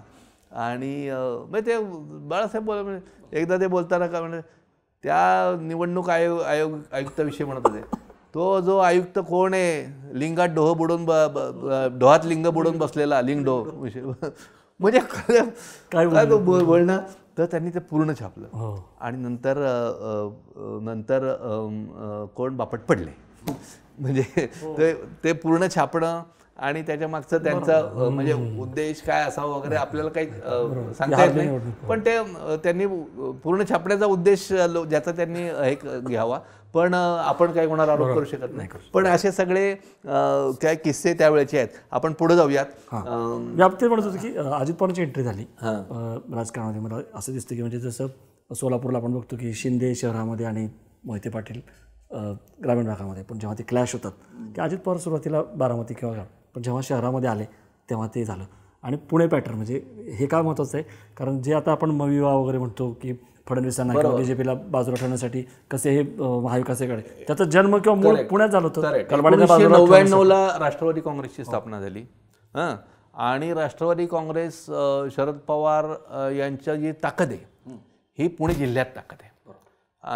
म्हणजे पुण्यात काँग्रेसची ताकद, काँग्रेस निवडून यायचं या मागचं प्राबल्य शरद पवारांचं. आत्ता आपला विषय नाही, पण बारामतीत सुद्धा आपण बघितलं. म्हणजे आत्ताची बारामती ना, मी आत्तापर्यंतचा इतिहास सगळा म्हणतो. बारामती लोकसभा मतदारसंघ बघितलं, खेड लोकसभा मतदारसंघ बघितलं, विधानसभेचे निकाल आपण बघितले, तर तिथं पवारांच्या नेतृत्वाखालची काँग्रेस ही जिंकलेली. ज्यावेळी राष्ट्रवादी वेगळी झाली त्यावेळेला काँग्रेसची ताकद घटत गेली. म्हणजे पुण्यामध्ये पॉवर इज पॉवर हे ग्रामीण भागामध्ये मुख्यतः, शहरात नाही. म्हणजे शहरामध्ये काय ते आपण बघू सांगतो आता. पण ग्रामीण भागामध्ये पॉवर इज पॉवर हे कोणाला आवडो न आवडो पण हे सिद्ध झालेलं आतापर्यंत आहे की त्यांची ताकद होती. आणि ती गेल्यानंतर म्हणजे बारामती बघा, बारामतीमध्ये 16-17 वेळा निवडणूक झाली, त्यापैकी 9 वेळा पवार घराण्यातलीच लोकं आली आहेत. त्यावेळी फक्त एक लोकदलाचा अपवाद वगळता सगळे काँग्रेसचे आलेले आहेत. म्हणजे बघा, समाजवादी काँग्रेस पवार असते त्यावेळेला आले होते, काँग्रेसचे होते, राष्ट्रवादी.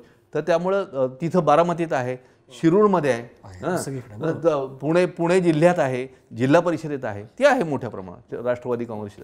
तर ही ताकद जी आहे, तर या मध्ये 99 मध्ये स्थापना झाल्यानंतर महापालिकेची निवडणूक झाली. म्हणजे पुणे महापालिकेच्या निवडणुकीत आपण बघतोय पुणे पॅटर्न तू विचारलास, तो पुणे महापालिकेत होता म्हणून पुणे महापालिकेचा उल्लेख आता आला की पुण्यामध्ये पुण्याच्या आपल्या काय महापालिकेच्या निवडणुकीमध्ये आपण असं बघतोय की पुणे महापालिकेच्या याचे 3 खरं ते करता येतील टप्पे पुण्याचे. 52 ते 92, 52 ते 92, 40 वर्ष, 92 ते 2017 आणि 2017 नंतर. तर 52 ते 92 एक जाता मला ते सांगायचं विश्लेषण त्यामध्ये की असं की आपण असं म्हणतो राज्यामध्ये आणि देशामध्ये ही काँग्रेसची ताकद होती, पुणे जिल्ह्यात काँग्रेसची ताकद होती असं आपण म्हणतो. पुणे जिल्ह्यात पुण्यात काँग्रेसचे खासदार यायचे, पुण्यात काँग्रेसचे आमदार यायचे जिल्ह्यामध्ये. पुणे शहरामध्ये मात्र वैशिष्ट्य बघा, स्थानिक पातळीवर म्हणजे पुण्यामध्ये काँग्रेसचा खासदार आमदार लोक निवडून द्यायचे, पण स्थानिक पातळीवर विचार करताना लोक काँग्रेसला नाकारायचे, असा 52 पासूनचा हे आहे. हां, 52ला बघा, 52ला आपण आता बघूयात, अगदी एका अर्ध्या मिनिटात बघूयात. 52ला नागरी संघटना आली. नागरी संघटना ही नानासाहेब परुळेकर सकाळचे संस्थापक त्यांनी स्थापन केलेली नागरी संघटना आली. 57ला संयुक्त महाराष्ट्र समिती, जे राज्यात घडतं ते पुण्यात किंवा पुण्यात घडतं ते राज्यात, संयुक्त महाराष्ट्र. परत 62ला पुन्हा नागरी संघटना आली. 68 मध्ये एकदाच काँग्रेस विजयी झालेली आहे पुण्यामध्ये महापालिकेत, 68 मध्ये. हां, ते का ते यशवंतराव चव्हाण आपण बघितलं वगैरे आणि त्यांनी एकत्र केलं. त्यात एक किस्सा सांगायचा राहिला की काँग्रेस इथं परत येण्याचं कारण काय, जी राज्य पातळीवर सुद्धा काकासाहेब गाडगीळ आणि केशवराव जेधे, हे पुण्याचे दोन्ही. केशवराव जेधे बहुजनांचं नेतृत्व, काकासाहेब गाडगीळ हे काँग्रेसचं प्रस्थापितांचं ब्राह्मणी असं नेतृत्व. त्या तर काँग्रेसकडे बहुजन येईनात. म्हणजे ब्राह्मणेतर पक्ष जे होते, ब्राह्मणेतर पक्ष हा आणि सत्यशोधक चळवळ ब्राह्मणेतर पक्ष हा त्यावेळेस जो होता तो काँग्रेसकडे येईन. शेकाप काँग्रेसकडे येईना, शेतकरी कामगार काँग्रेसकडे येईना, ते काँग्रेसला बाळसं धरेना. मग काकासाहेब गाडगींनी काय केलं, एक दिवशी सकाळी उठले, केशवराव जेधेंच्या जेधे मॅन्शन आहे गुरुवार पेठेमध्ये, तुम्ही पंचमुखी मारुतीच्या बोळामध्ये जेधे मॅन्शन मोठी इमारत आहे, त्या जेधे मॅन्शनमध्ये गेले, पाठ मागितला, पाटावर बसले, वहिनी चहा टाका, चहा टाका. जेधेंना कळेल ना आपल्याकडे का आलेत. मग ते म्हणत की हे बघा, आपण दोघांना जर एकत्र काँग्रेसकडे आलो तर मोठा परिवर्तन घडेल. त्यांनी जेधेंना आणि त्या सगळ्या चळवळीला, बहुजन समाजाला काँग्रेसकडे आणलं. हे काकासाहेब गाडगे यांनी काँग्रेसकडं आणण्याचं हा जो होता. तर त्यामुळं काँग्रेस वाढणं हा जो भाग होता त्याला बाळसं मिळणं, म्हणून 68 मध्ये काँग्रेस आली. 74 मध्ये पुन्हा नागरी संघटना आली. आता 79 मध्ये बघा, 77ची निवडणूक होऊन गेलेली, आणीबाणी होऊन गेलेली आहे. आणीबाणी नंतर जनता पक्ष आला. जे राज्यात घडतं ते पुण्यात घडतं. पुन्हा एकदा सांगतो, तिथं जनता पक्षाची राजवट पुणे महापालिकेत आली 79 मध्ये. म्हणजे राज्यातला हुंकार पुण्यात आला. त्यामुळे 85 मध्ये सगळे काँग्रेस विरोधक एकत्र, म्हणजे जनता पक्ष, समाजवादी, महाराष्ट्र एकीकरण समिती सगळे एकत्र आले आणि त्यांनी पुणे महापालिकेत सत्ता स्थापन केली 85 मध्ये. 85 पर्यंतचा हा पहिल्या कालखंडामध्ये काँग्रेसला एक वगळता पुण्यामध्ये कधीही महापालिकेची सत्ता मिळालेली नाही. पुण्यात काँग्रेसचा बालेकिल्ला असताना, पुण्यात लोकसभेला काँग्रेसचे काकासाहेब गाडगे, धारिया, विठ्ठलराव गाडगे 3-4 वेळा, कलमाडी असे पुढचे सगळे हे असताना नाही. विधानसभेला काँग्रेसचं त्याचे सगळे आकडे, त्या विधानसभेला काँग्रेस काय म्हणतात बहुमत सगळीकडे. तर असताना 85 पर्यंत स्थानिक पातळीवर मात्र आपल्याला काँग्रेस दिसत नाही. स्थानिक सत्ता दिसते, स्थानिक संघटना दिसतात, समाजवादी आणि समाजवादी विचारसरणी हे पुण्यामध्ये मोठ्या प्रमाणावर आहे. बघा, पुण्यात हिंदुत्ववादी पण आहेत, पुण्यात पर्वतीला दलितांनी जाऊ नये असं म्हणणारा वर्ग पण आहे, पण पुण्यात समाजवादी विचारसरणीचे सुद्धा, म्हणजे हिंदुत्ववादी हिंदूंबरोबरच धर्मनिरपेक्ष हिंदूंची संख्या, बघा वाक्य, हिंदुत्ववादी हिंदूंबरोबरच धर्मनिरपेक्ष हिंदूंची संख्या सुद्धा पुण्यात लक्षणीय आहे. हिंदू आहेत, म्हणजे असं नाही हिंदुत्ववादी नाही म्हणजे तो मुस्लिम आहे किंवा तो अल्पसंख्याक आहे आणि तो हिंदू विरोधी, असं सेक्युलर आहेत, सेक्युलर आहे, हिंदुत्ववादी हिंदू आहेत, अशी लक्षणी आहेत. आणि त्याचं हे निदर्शक आहे 85 पर्यंत. 85 नंतरचा कालखंड 92 ते 17 हा काँग्रेस वर्चस्वाचा. आणि आपण कलमाडींचा उदय झालाय 92 मध्ये. 92, 97 या 2 निवडणुका काँग्रेसने घवघवीत स्वतःच्या नेतृत्वावर केल्या. आपण आता आलोय राष्ट्रवादी काँग्रेसची स्थापना. तुझा प्रश्न आहे अजित पवारांची पुणे पॅटर्न. तर 1999ला काँग्रेसचा राष्ट्रवादी काँग्रेसची स्थापना झाली. 2002ला जी निवडणूक झाली ती मात्र दुभंगलेल्या काँग्रेसची झाली. काँग्रेस आणि राष्ट्रवादी काँग्रेस असे दोन्ही पक्ष लढले एकमेकांच्या विरोधात चंडू ठोकून. कालच्या निवडणुकीपर्यंत एकत्र लढलेले, एकत्र प्रचार केलेला, एकत्र सत्ता भोगलेली, एकमेकांच्या विरोधात उभे राहिले. आणि 2002ची गंमत बघा, 2002ला काँग्रेस आणि राष्ट्रवादी लढले. 22 जागा, आपण जागाही बघूयात आणि बघू. तर 2002ला पहिल्या निवडणुकीत 22 जागा मिळाल्या राष्ट्रवादी काँग्रेसला. म्हणजे जो तुम्हाला सांगतो की जो आपण काय म्हणायचं उत्कर्ष बघितला, परमोच्च बिंदू बघितला, 92 पासून झालेला परमोच्च बिंदू आहे तो बघितला, तर तो त्यांनी तो 2002ला कसं होतंय ते आपण बघूयात.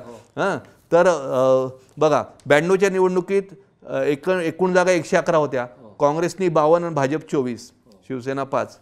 97ची निवडणूक बघा, 97च्या निवडणुकीमध्ये एकूण जागा 124, 67 खणखणीत जागा काँग्रेस स्वबळावर सत्तेत आलं 97 मला पहिल्यांदी, भाजप 20, शिवसेना 15. 97 मध्ये. आता 97 नंतर 2002ची निवडणूक झाली. 2002 निवडणुकीमध्ये काँग्रेसने सर्वाधिक 61 जागा जिंकल्याच, 61 जिंकल्याच, पण त्या स्वबळावर सत्तेवर नाही आले. पहिल्या निवडणुकीत राष्ट्रवादी काँग्रेसनी 1999ला स्थापना झाल्यानंतर 2002ला पहिली निवडणूक झाली, त्यात 22 जागा मिळवल्या. 22 जागा मिळाल्या. काँग्रेस राष्ट्रवादींनी आघाडी केली आणि ते सत्तेत आले. आता पुढची निवडणूक जी आहे ती तुझ्या प्रश्नाचं उत्तर आहे, 2007ची. 2007 मध्ये काय झालं, पुण्यात इतिहास घडला. 2 प्रकारे इतिहास घडला. राष्ट्रवादी काँग्रेस 1999ला स्थापन झाल्यानंतर त्यांनी पहिल्या निवडणुकीत 2002ला 22 जागा मिळवल्या. दुसऱ्या निवडणुकीत राष्ट्रवादीने 41 पर्यंत दुप्पट जागा मिळवल्या. म्हणजे आपली ताकद वाढवली बरोबर. म्हणजे पॉवर ही ग्रामीण भागात जी होती ती शहरात सुद्धा तो बहुजन समाज, शहरात सुद्धा राष्ट्रवादी काँग्रेसला मानणारा पवारांना हा सगळा वर्ग वगैरे तो राष्ट्रवादी काँग्रेस 41. काँग्रेसची ताकद निम्म्यावर 36वर आली. 36वर आली. भाजप 25, शिवसेना 20. आता काय व्हायला पाहिजे होतं बघा, राष्ट्रवादी काँग्रेस आहे 41, काँग्रेस आहे 36, 40 आणि 30 70, 76, 77 जागा. काँग्रेस राष्ट्रवादी काँग्रेसनी काँग्रेसची साथ घेतली नाही. कलमाडींना बाजूला ठेवण्यासाठी जी 2002ला घेतली होती ती 2007ला घेतली नाही. का तर कलमाडींना बाजूला ठेवलं पाहिजे. कलमाडींना 92 पासून कलमाडींचा उदय होतोय, वर जात आहेत. काँग्रेस सोडली आहे. 97, 98च्या लोकसभेच्या निवडणुकीत पवारांच्या विरोधात गेलेत. सगळं डोक्यात ठेवून सगळं कॅल्क्युलेशन करून त्यांनी न करता पुणे पॅटर्न नावाचा एक नवीन पॅटर्न आणला. भाजप शिवसेनेला राष्ट्रवादीनी पहिल्यांदी बरोबर घेतलं. म्हणजे आत्ता जे म्हटलं जातं राष्ट्रवादी काँग्रेसकडनं सुद्धा की तुम्ही कोणाशी युती केली, आपलं काय, आपण काय ना अजितदादाचे ना शरद पवारांचे, आपल्याला आपण निष्पक्षपणे वस्तुस्थिती मांडण्याचं काम करणारे साधे सरळ बातमीदार आहोत. कळलं का? अगदी साधे बातमीदार. पण आपण आपल्याला जे दिसतं ते आपण मांडलं पाहिजे. दिसतं ते असं की आत्ता जे म्हटलं जातं की तुम्ही त्या पक्षांबरोबर गेला, जातीय पक्ष, अमुक तमुक, जाती आहेत नाही हा सगळा वेगळा भाग आहे, आपण त्याच्यावर वेगळं बोलता येईल. पण त्यावेळेला राष्ट्रवादी काँग्रेस कोणाबरोबर गेलं? भाजप शिवसेनेबरोबर. कोणाला स्थायी समिती अध्यक्षपद दिलं? शिवसेनेला अध्यक्षपद दिलं, श्याम देशपांडे दिलं. बरोबर आहे. तर 2007ला त्यांनी काय केलं, त्यांनी पुणे पॅटर्न घेतला. 2007ला पुणे पॅटर्न केला, त्यांनी अध्यक्षपद दिलं, सगळं झालं. 2009ला म्हणजे 2 वर्षात हा नवा संसार घटस्फोट झाला. 2000 उद्धव ठाकरेंनी मला वाटतं जाहीर केलं की आपली पुणे पॅटर्न फुटला असं जाहीर केलं. आणि मग मात्र म्हणजे त्यावेळेचं एक सांगायचं राहिलं, कलमाडी पॉवर, कलमाडी म्हणजे मोहोळ कार्यकर्ते, कलमाडी म्हणजे औरा, त्याचा असं काय झळाळी व्यक्तिमत्व, असं सगळं. आणि त्या कलमाडींनी ते यायचे त्यावेळेला कार्यकर्ते असे मागून लाटान हे असे. ज्या वेळेला पडले बघा सत्ता कशी असते, सत्ता कशी. माझ्या एका पोलीस मित्रांनी मला सांगितलेला किस्सा आठवला म्हणून अर्ध्या मिनिटात सांगतो. मनोहर जोशींच्या ज्यावेळेला मुख्यमंत्रीपद गेल्यानंतर माझा मित्र त्यांच्याकडं ड्युटीला होता, पोलीस अधिकारी. आता ते नाव आता नाव तर त्यांच्यामुळे पोलीस हे जे असतात तर एकटेच पंत सर एकटेच बसले होते. आणि मग हा विचार होता की काय सर कसं काय. अरे राजकारणात असं चालतंच, मुख्यमंत्रीपद सोडल्यानंतर दुसऱ्या तिसऱ्या दिवशीच एकही माणूस बरोबर नाही. कलमाडींचं तसंच झालं. कलमाडींचं तसंच झालं की ज्यावेळेस सत्ता गेली सगळे उंदीर गेले. उंदीर म्हणा, काय म्हणा, मुंगळे म्हणा, काय तुम्हाला म्हणायचं ते म्हणा, काय पण होतेच वस्तुस्थिती. सगळे नाही गेले, काही म्हणतील आता मला फोन करतील हे हो, समजा काय होतं? अहो आम्ही होता तुम्ही होतात, ती संख्या फार कमी होती. कलमाडींच्या घरी कलमाडी हाऊसला मी बघितलेलं आहे, सगळ्या खुर्च्या रिकाम्या, कलमाडी एकटेच उभे आहेत, असा फोटो छापला आहे. आम्ही लोकसत्ताचा फोटो छापला. त्यामुळं लोक एकदम कमी झाले. मग त्यांची अवस्था कशी झाली 2007ला? अर्थात ते काही त्यांचंही कर्तृत्व होतं ते येण्यामध्ये किंवा काय होतं हा तर सगळं. आता इथं मी म्हणजे मुद्दाम करतो आता आपण त्याच्यानंतर आपल्याला दिसतं की भाजपचा उदय झालेला दिसतो आपण. तर भाजप कसं म्हणजे मग गिरीश बापट जे आहेत ते परत आले, तेही सांगा. कारण जसं सबसे बडा खिलाडी सुरेश करमाडी, तसं आमची ताकद किंवा पुण्याची ताकद गिरीश बापट असं आहे. तर भाजपचा थोडासा जो आहे मग त्याच्यामध्ये मोदींचा किती वाटा 2014 नंतर? शिरोळे हॅट्रिकच झाली, शिरोळे बापट आणि आता मोहोळ ते. पण त्याच्यापूर्वी मला थोडं म्हणायचं की नागरी संघटनांचा उल्लेख दिसतो. ते पुण्याचं एक वैशिष्ट्य आहे की ज्याला आपण सिव्हिल सोसायटी काय म्हणतो. तर ते जे आहे आणि कुठंतरी अरुण भाटियांसारखा एक सनदी अधिकारी, माजी धर्माधिकाऱ्यांसारखा किंवा DS कुलकर्णी जे आपण एक मायावतींनी सोशल इंजिनिअरिंग केलं होतं, तर हे पण उमेदवार आले. त्यांचा काय ठास आहे, पण त्याच्या त्या मर्यादा आहेत. हे या ह्याच्याबद्दल मला विचारायचं आहे की आपसारखा पक्ष खरं तर ज्याला पुणे खूप चांगला आहे, बरोबर, पण सुभाष वारे फार तेवढी मजल गाठू शकले नाहीत किंवा मनसे जे शिरोळेंनी राज ठाकरेंचं आहे शहरामध्ये. मला थोडंसं याच्याबद्दल विचारायचं आहे की यांच्या मर्यादा आणि ही वैशिष्ट्य की इथं असे पण उमेदवार आपल्याला बघायला मिळतात. दोन तुझ्या प्रश्नांचे भाग आहेत. एक म्हणजे या सगळ्या म्हणजे जे कुठल्याही राजकीय पक्षाशी न जोडलेले पण ज्यांचं पर्सनॅलिटी, व्यक्तिमत्व, कर्तृत्व, प्रतिमा, चारित्र्य आणि लोकांना हवेशी वाटणारे, लोक त्यांच्याविषयी चांगलं बोलणारे, पण ते पराभूत का होतात, हा पहिला मुद्दा. तर ते पराभूत होतात, त्यांच्या मर्यादा ज्या आहेत. तर पहिलं मुळात कारण जे आहे ते म्हणजे दुर्दैवानं आपल्या राजकारणाला पक्षीय आणि निवडणुकीला, राजकारण सोडा, निवडणुकीला आपल्या पक्षीय अधिष्ठान लागतं. आणि मेंढरासारखी काही लोक इकडं मत देतात, मेंढरासारखी तिकडं मत देतात. परंपरेने काँग्रेस आत्ता दुर्दैवाने सुदैवानं 14 नंतरचा भाग बोलू आपण, पण 14 नंतरच्या हे बदलायला लागलेलं आहे आणि चांगल्या अर्थाने आणि काही वेगळ्या अर्थाने तो सोडून देऊ. पण या मर्यादामुळे ते होतात. DSKचं नाव काढलं. DSKनी निवडणूक लढवण्याच्या आधी मला बोलवलं होतं घरी गप्पा मारायला, या गप्पा मारायला, मग जेवण रात्री, काय करावं बरं. आता आपण फाटके पत्रकार, आपण खरं म्हणजे आपल्याला वाटतं ते खरं खोटं असेल माहीत नाही, आपल्याला वाटतं ते बोलणार. मी म्हणलं सर तुम्ही नका उभे राहू, का नाही तुम्ही निवडून येणार, का माझे एवढे ग्राहक आहेत, एवढे कर्मचारी आहेत, त्याचे गुणिले एवढे घरातले लोक, माझे फ्लॅट इतक्या लोकांनी घेतलेत, गुणिले 4 एवढी माणसं, 6 लाख बेरीज इथंच झाली. मला म्हटलं नाही, त्याच्यावरती ते झालं, त्याच्यावरती तुमच्या मायावतीचा बसपचे हे दलित मतं, ही मतं सगळे करून 6 लाख मतं झाली, असं त्यांनी मला म्हटलं. अहो हे असं निवडणुकीत होत नाही आणि त्यामुळे तुम्ही राहू नका.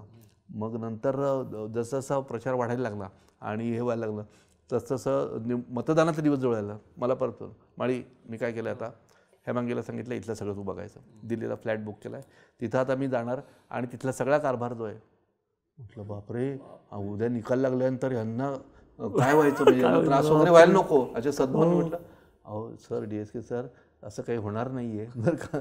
पण त्यानंतर मी फ्लॅट बुक केला आहे, दिल्लीला जाणार आहे, आता मतं मोडणे मी निघालो, बॅग तयार आणि मतदानाच्या दिवशी भेटले सगळीकडं. मग त्यावेळेला सगळं आणि काय असतं, कोणी उमेदवार झोपडपट्टीतल्या त्या वस्त्यांमध्ये वसाहतींमध्ये गेला तर बिचाऱ्या सगळ्या बायका प्रत्येकाला तो शेंदूर लावतात हो काय, मग वळतात. तर परत त्यावेळेस उमेदवाराला असं वाटतं त्यावेळेला मला काय जबरदस्त स्वागत आहे माझं काय, आणि त्याला भरवून जातो.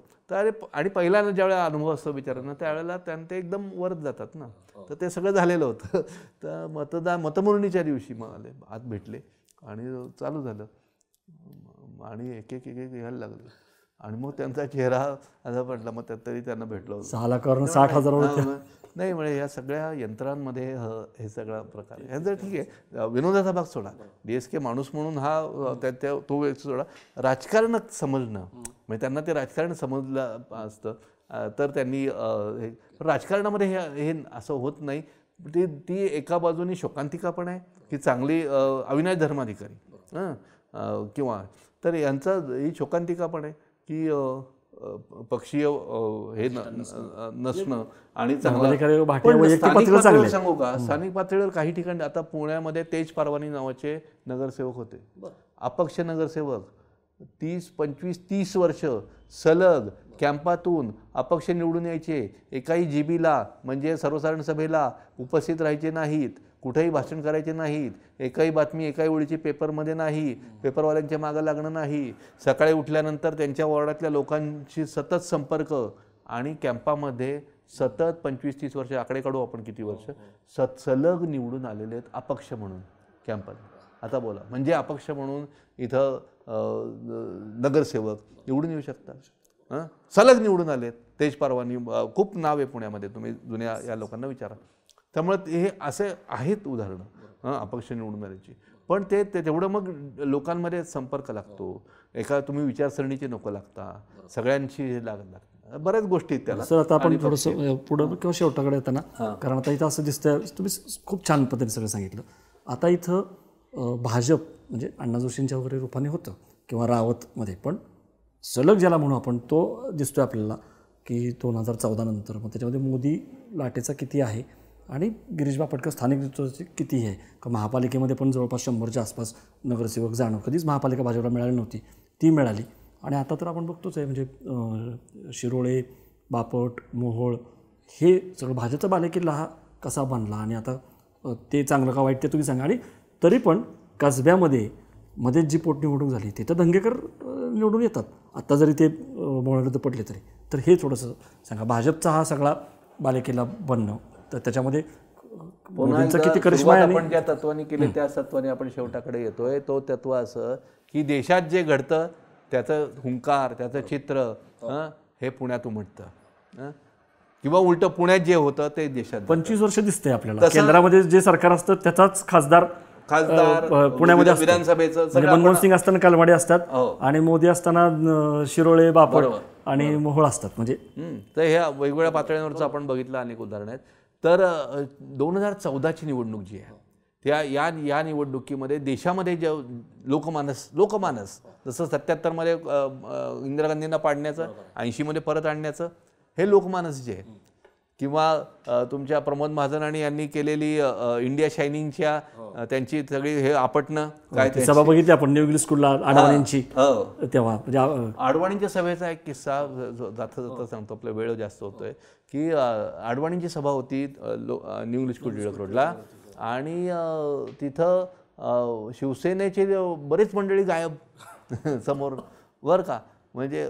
आणि मग विचार की का गायब झाली, तर ते समोरचे उमेदवार जे काँग्रेसचे थोर हे आपले आहेत काय, तर मग त्यांनी बरंच काय काय केलं असं बरेच अशाही चर्चा वगैरे ते सोडून देऊ. आपण आता आलेलो आहोत तो या 2014चा. तर 2014च्या निवडणुकीमध्ये लोकमानस जे बदललं, देशातलं लोकमानस जे बदललं की आता ही सत्ता बदलला पाहिजे. मोदी हे नेतृत्व पुढे येत गेलं. ते देश पातळीचा मनमोहन सिंगांचा जो राग होता, मनमोहन सिंग UPA 2 मध्ये जे मनमोहन सिंग हे अर्थतज्ञ जबरदस्त, कारभारही चांगला केला त्यांच्या काळात. म्हणजे इंडिया शायनिंगच्या वेळेला वाजपेयींचा कारभार काय वाईट होता का? बरोबर, कारभार चांगलाच होता वाजपेयींचा, त्यांना काढायचं काहीच गरज नव्हतं. प्रकरण अनेक निघाली प्रकरण आणि ते नाही माहित नाही, समूह पटला नाही लोकांना. करेक्ट, सगळं ते अण्णा हजारेंचं आंदोलन झालं होतं, ते नकारात्मक सगळं ते जोडून आलं. पण तसं आता मोदी आले तर मोदींची प्रतिमा, मोदींचं वक्तृत्व, मोदींची आश्वासनं याला सगळ्या देशांनी प्रतिसाद दिला. आपण कुठलीच बाजू न घेता, बाजूनी विरोधात हे नासन तसन अनेक लोक घेतात, ते न घेता त्याला प्रतिसाद दिला. पुन्हा अपवाद नव्हतं. पुण्यानं जसं देशात तसं पुण्यामध्ये झालं, पुण्याने भरभरून दिलं. आणि गंमत अशी, म्हणजे त्यातलं विश्लेषण थोडं असं की पुण्यातल्या आपण जे परंपरागत काँग्रेसचे बालेकिल्ले सुद्धा म्हणत होतो, विधानसभा मतदारसंघाचे बालेकिल्ले बघा की आता त्यावेळेस बोपोडी होता तो काँग्रेसचा बालेकिल्ला, शिवाईनगर हे असे बालेकिल्ले आहेत. तर हे सगळे बालेकिल्ले कॅन्टोन्मेंट काँग्रेसचा अजूनही बालेकिल्ला मानला जातो आत्ताच्या ह्याच्यात. पण या सगळ्या विधानसभा मतदारसंघातनं भरभरून भाजपला लीड 3 लाख 3.25 लाखाचे दोघांनी हे मिळवलेले आहेत, मताधिक्य मिळवलेले, शिरोळे आणि बापटांनी मिळवलेले आहेत बरं का. तर हे काय, तर ही ट्रान्सफॉर्मेशन आहे मतांचं, मतदार बदलल्याचं आहे. आणि एक सुचिन्ह पण आहे आणि त्यात एक सावधगिरी. सुचिन्ह काय आहे तर मतदारसंघावरचा, त्या भागावरचा, त्या समाजावरचा, त्या पक्षाचा, एखाद्या पक्षाचा शिक्का हा यांनी पुसून निघाला. तुम्ही जर चांगलं काम केलं तर तुमच्या बाजूनी आम्ही येऊ, तुम्ही जर चांगलं काम नाही केलं तर तुम्हाला आम्ही मत देणार नाही. तुम्ही काँग्रेसशी म्हणून आंधळेपणाने आमच्या पिढ्यानपिढ्या तुम्हालाच मत देतील आणि तुम्ही तिथं जाऊन वर काही खा, आम्ही चालू देणार नाही. तुम्ही भाजपचे आहात, तुम्ही भाजपच्या, आम्ही भाजपचे मतदार आहोत, कायम आम्ही तुम्हाला देऊ, तुम्ही कसंही वागलात तरी चालणार नाही. ही एक चांगली प्रक्रिया सुचिन्ह मी मानतो की 14च्या पासून ते लोकांवरचा हा सगळा शिक्का पुसला आणि लोक त्या प्रकारे व्हायला लागली. मोदींना भरभरून 14मध्ये 19मध्ये भरभरून दिलं. 14 आणि 19मध्ये मोदींना देण्याचं कारणच ते आहे की लोकांनी हे पुसला आणि खुल्या दिलाने त्यांच्या मागे त्यांचं नेतृत्व मान्य केलं. तिसऱ्या निवडणुकीत देशपातळीचं विश्लेषण आलेलंच आहे. पण या परिस्थितीमध्ये देशपातळीवरच्या याच्यामध्ये पुन्हा एकदा त्यांना मतदारांनी सांगितलंय तुम्ही विचारांनी राज्य करा. विचारांनी तुम्हाला सत्ता देतोय पण तुम्ही विचारांनी राज्य करा. अनेक बाबतीत तुम्ही चुकताय. पुणेकरांनी कसब्याला मस्ती उतरवली पण लोकसभेला मोहळानं परत देताना ते करेक्शन केलं. म्हणजे तुम्ही म्हणता ते बरोबर करतात, लोक बरोबर करतात आणि लोक त्यांना हिंट देतात, लोक त्यांना सांगतात, इशारा देतात, ते चेतावणी देतात. ती मोदींना आणि भाजपला दिली की तुम्ही कारभार थोडा तुमचा कारभार चुकीच्या पद्धतीने चालतोय, तुम्ही बरोबर करा. हा त्यामधनं त्यांनी संदेश. सर मला शेवटचा प्रश्न, आपण शेवट या वेगळ्या याने करूयात. मला तुम्हाला विचारायचं थोडंसं भविष्यवेधी की तुम्ही हे सगळं बघितलं, तुम्ही खूप छान पद्धतीनं पुण्याचं नेतृत्व म्हणजे अगदी स्वातंत्र्यपूर्व काळापासून नंतर जेव्हा 52ची निवडणूक झाली सगळं सांगितलं. आता तुम्ही काय बघताय पुण्याचं एक पुढच्या 25-50 वर्षाचं बघताना? कारण पुण्याची वाट लागलेली आहे खरं सांगायचं तर. ते एक मेट्रो जरी सिटी असली, महानगर असले तरी इथले जे सगळे घोळ आहेत, रिंग रोडचा घोळ असेल, इथं BDPचा घोळ असतो, आपण जे बोललो म्हणजे पुणे महानगर आहे किंवा वादच नाही, पण ज्या पद्धतीनं राजकीय नेतृत्वाचा पण आपण एक ऱ्हासच बघतो. म्हणजे त्या उंचीचं नेतृत्व किंवा त्या उंचीची माणसं पण आता दिसत नाहीत. तर थोडंसं हे निराशाजनक असलं तरी तुम्हाला भविष्यामध्ये थोडीशी आशा दिसते का परत एकदा ते पुण्याचे जे वैभवशाली दिवस आहेत? पुण्याविषयी शेवटी काय म्हणायचं आपण, समप करताना, सारांशाने करताना एक पहिले मुद्दा काय तर पुणे बालेकिल्ला कोणाचा? पुणे हिंदुत्ववाद्यांचा बालेकिल्ला की ब्राह्मण समाज काय 35-40% आहे म्हणून, किंवा हिंदुत्ववादी विचारसरणी आहे म्हणून? पुणे समाजवाद्यांचा बालेकिल्ला आपण आत्तापर्यंत बघितला तो आहे म्हणून, धर्मनिरपेक्षांचा बालेकिल्ला. तर मला पुणे जे गेल्या काय 30-40 वर्षात जे वाटलं ते सर्व विचारसरणीची लोक एकत्र राहणं, म्हणजे विविध जाती धर्मांची लोक गुण्यागोविंदानं हे भरजरी समाजवस्त्र आहे. मी असं म्हणतो हे भरजरी समाजवस्त्र पुण्याचं आहे की ज्याच्यामध्ये सर्व जाती धर्माचे एकत्र आले, हिंदुत्ववादी पण आहेत आणि तेही सहिष्णू आहेत, तेही सर्व धर्मियांना सामावून घेतात असं आहे. त्यामुळे ह्या भरजरी समाजवस्त्र असंच राहायला पाहिजे, एकत्र जुळलेलं राहायला पाहिजे. आणि पुण्याचं म्हणजे अनेक ठिकाणी दंगली झाल्या त्यावेळी पुणे शांत राहिलं आणि अनेक वेळा त्याची उदाहरणं पण दिली गेली. का तर हे समाजवस्त्र जे आहे ते समाजवस्त्र वेगवेगळ्या जाती धर्मांनी बांधलेलं आहे. दुर्दैवानं या समाजवस्त्राला काही जातीय धर्मीय ठिणग्यांनी भोका पाडायचा प्रयत्न गेल्या काही काळात होतोय, असं होताना दिसतोय. तो थांबला पाहिजे आणि पुन्हा एकदा पुणे तितक्याच एकसंधपणाने मार्गक्रमण केलं पाहिजे. शेवटचा मुद्दा त्यातला की मेट्रो आणि याचा उल्लेख केला. मूलभूत विकासाची पुणे आजची परिस्थिती काय आहे त्याच्यावर स्वतंत्र आपण नंतर वाटल्यास बोलू. Pune is a dying city. मरणाच्या ओठावरचं हे शहर आहे. पुण्यामध्ये नियोजनाचा अभाव, म्हणजे मी परत मांडू आपण, पण एकच वाक्य, जसं पूर्वी इतिहासात सांगायचे मराठे हे युद्धात जिंकायचे पण तहात हारायचे, तसं आपण नियोजनात जिंकतो पण अंमलबजावणीत हारतो. नियोजन जबरदस्त आहे पण त्याची अंमलबजावणी बघा ना. तुम्ही जर अहमदाबादला गेलात तर 3 रिंग रोड तयार झालेत. तुम्ही नागपूरला गेलात, गडकरींनी 2 रिंग रोड केलेले आहेत, तिसऱ्याची काहीतरी तयारी चालली आहे. एकही रिंग रोड अजून आपल्याकडे होऊ शकत नाही. पुण्याची वाहतूक व्यवस्था अजून सुधारू शकत नाही. PMPला गेल्या 17 वर्षात 21 अधिकारी आले आहेत. मग आता मी भारतीय जनता पक्षाला आत्ता विचारतो, पूर्वी कलमाडींना विचारायचो आणि आत्ता भारतीय जनता पक्षाला विचारतो, देशात तुमचं सरकार, राज्यात तुमचं सरकार, महापालिकेत 100 नगरसेवक, सगळं तुमच्या हाती आली आहे. तुम्हाला पुण्याची PMP का मजबूत करता येत नाही? पुण्याचा सगळ्यात मोठा आजचा प्रश्न पाण्यापेक्षा वाहतुकीचा आहे.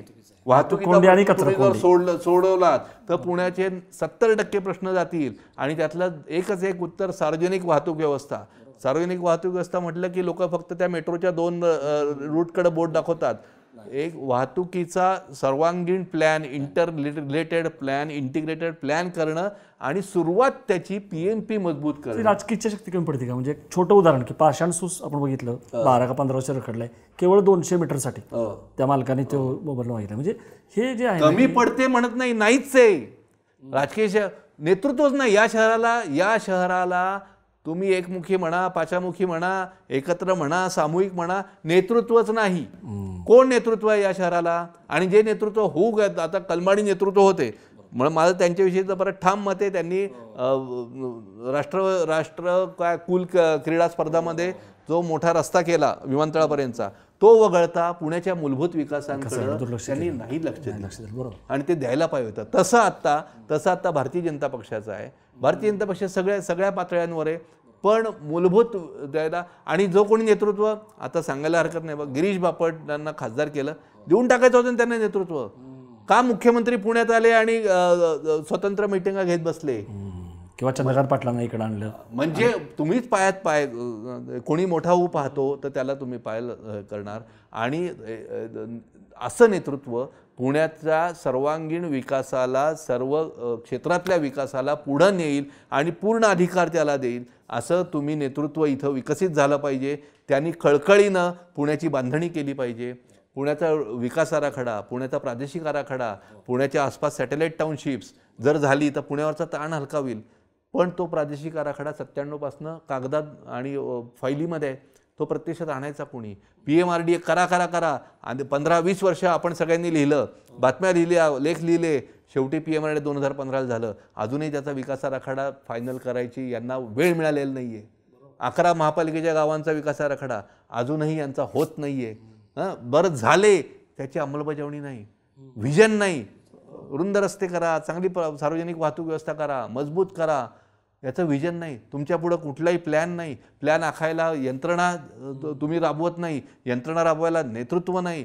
सगळ्या यंत्रणेकडनं, सगळ्या सरकारी यंत्रणेकडनं त्या नेतृत्वाने काम करून घ्यायचं असतं. यंत्रणा आणि प्रशासन हा घोडा आहे, त्या घोड्यावर तुमची मांड पक्की पाहिजे आणि तुम्ही राबवली पाहिजे. पण पुण्याची ही कळकळ आज कुठल्याच नेत्याला दिसत नाही, कुठल्याच पक्षाला दिसत नाही. हे पुणेकरांचं दुर्दैव. पण आपण आशा व्यक्त करूयात, कारण तुम्ही जसं म्हणाला की याच पुण्याने एकेकाळी देशाला नेतृत्व दिलेलं आहे. आगामी काळामध्ये आपण असं अपेक्षा करूयात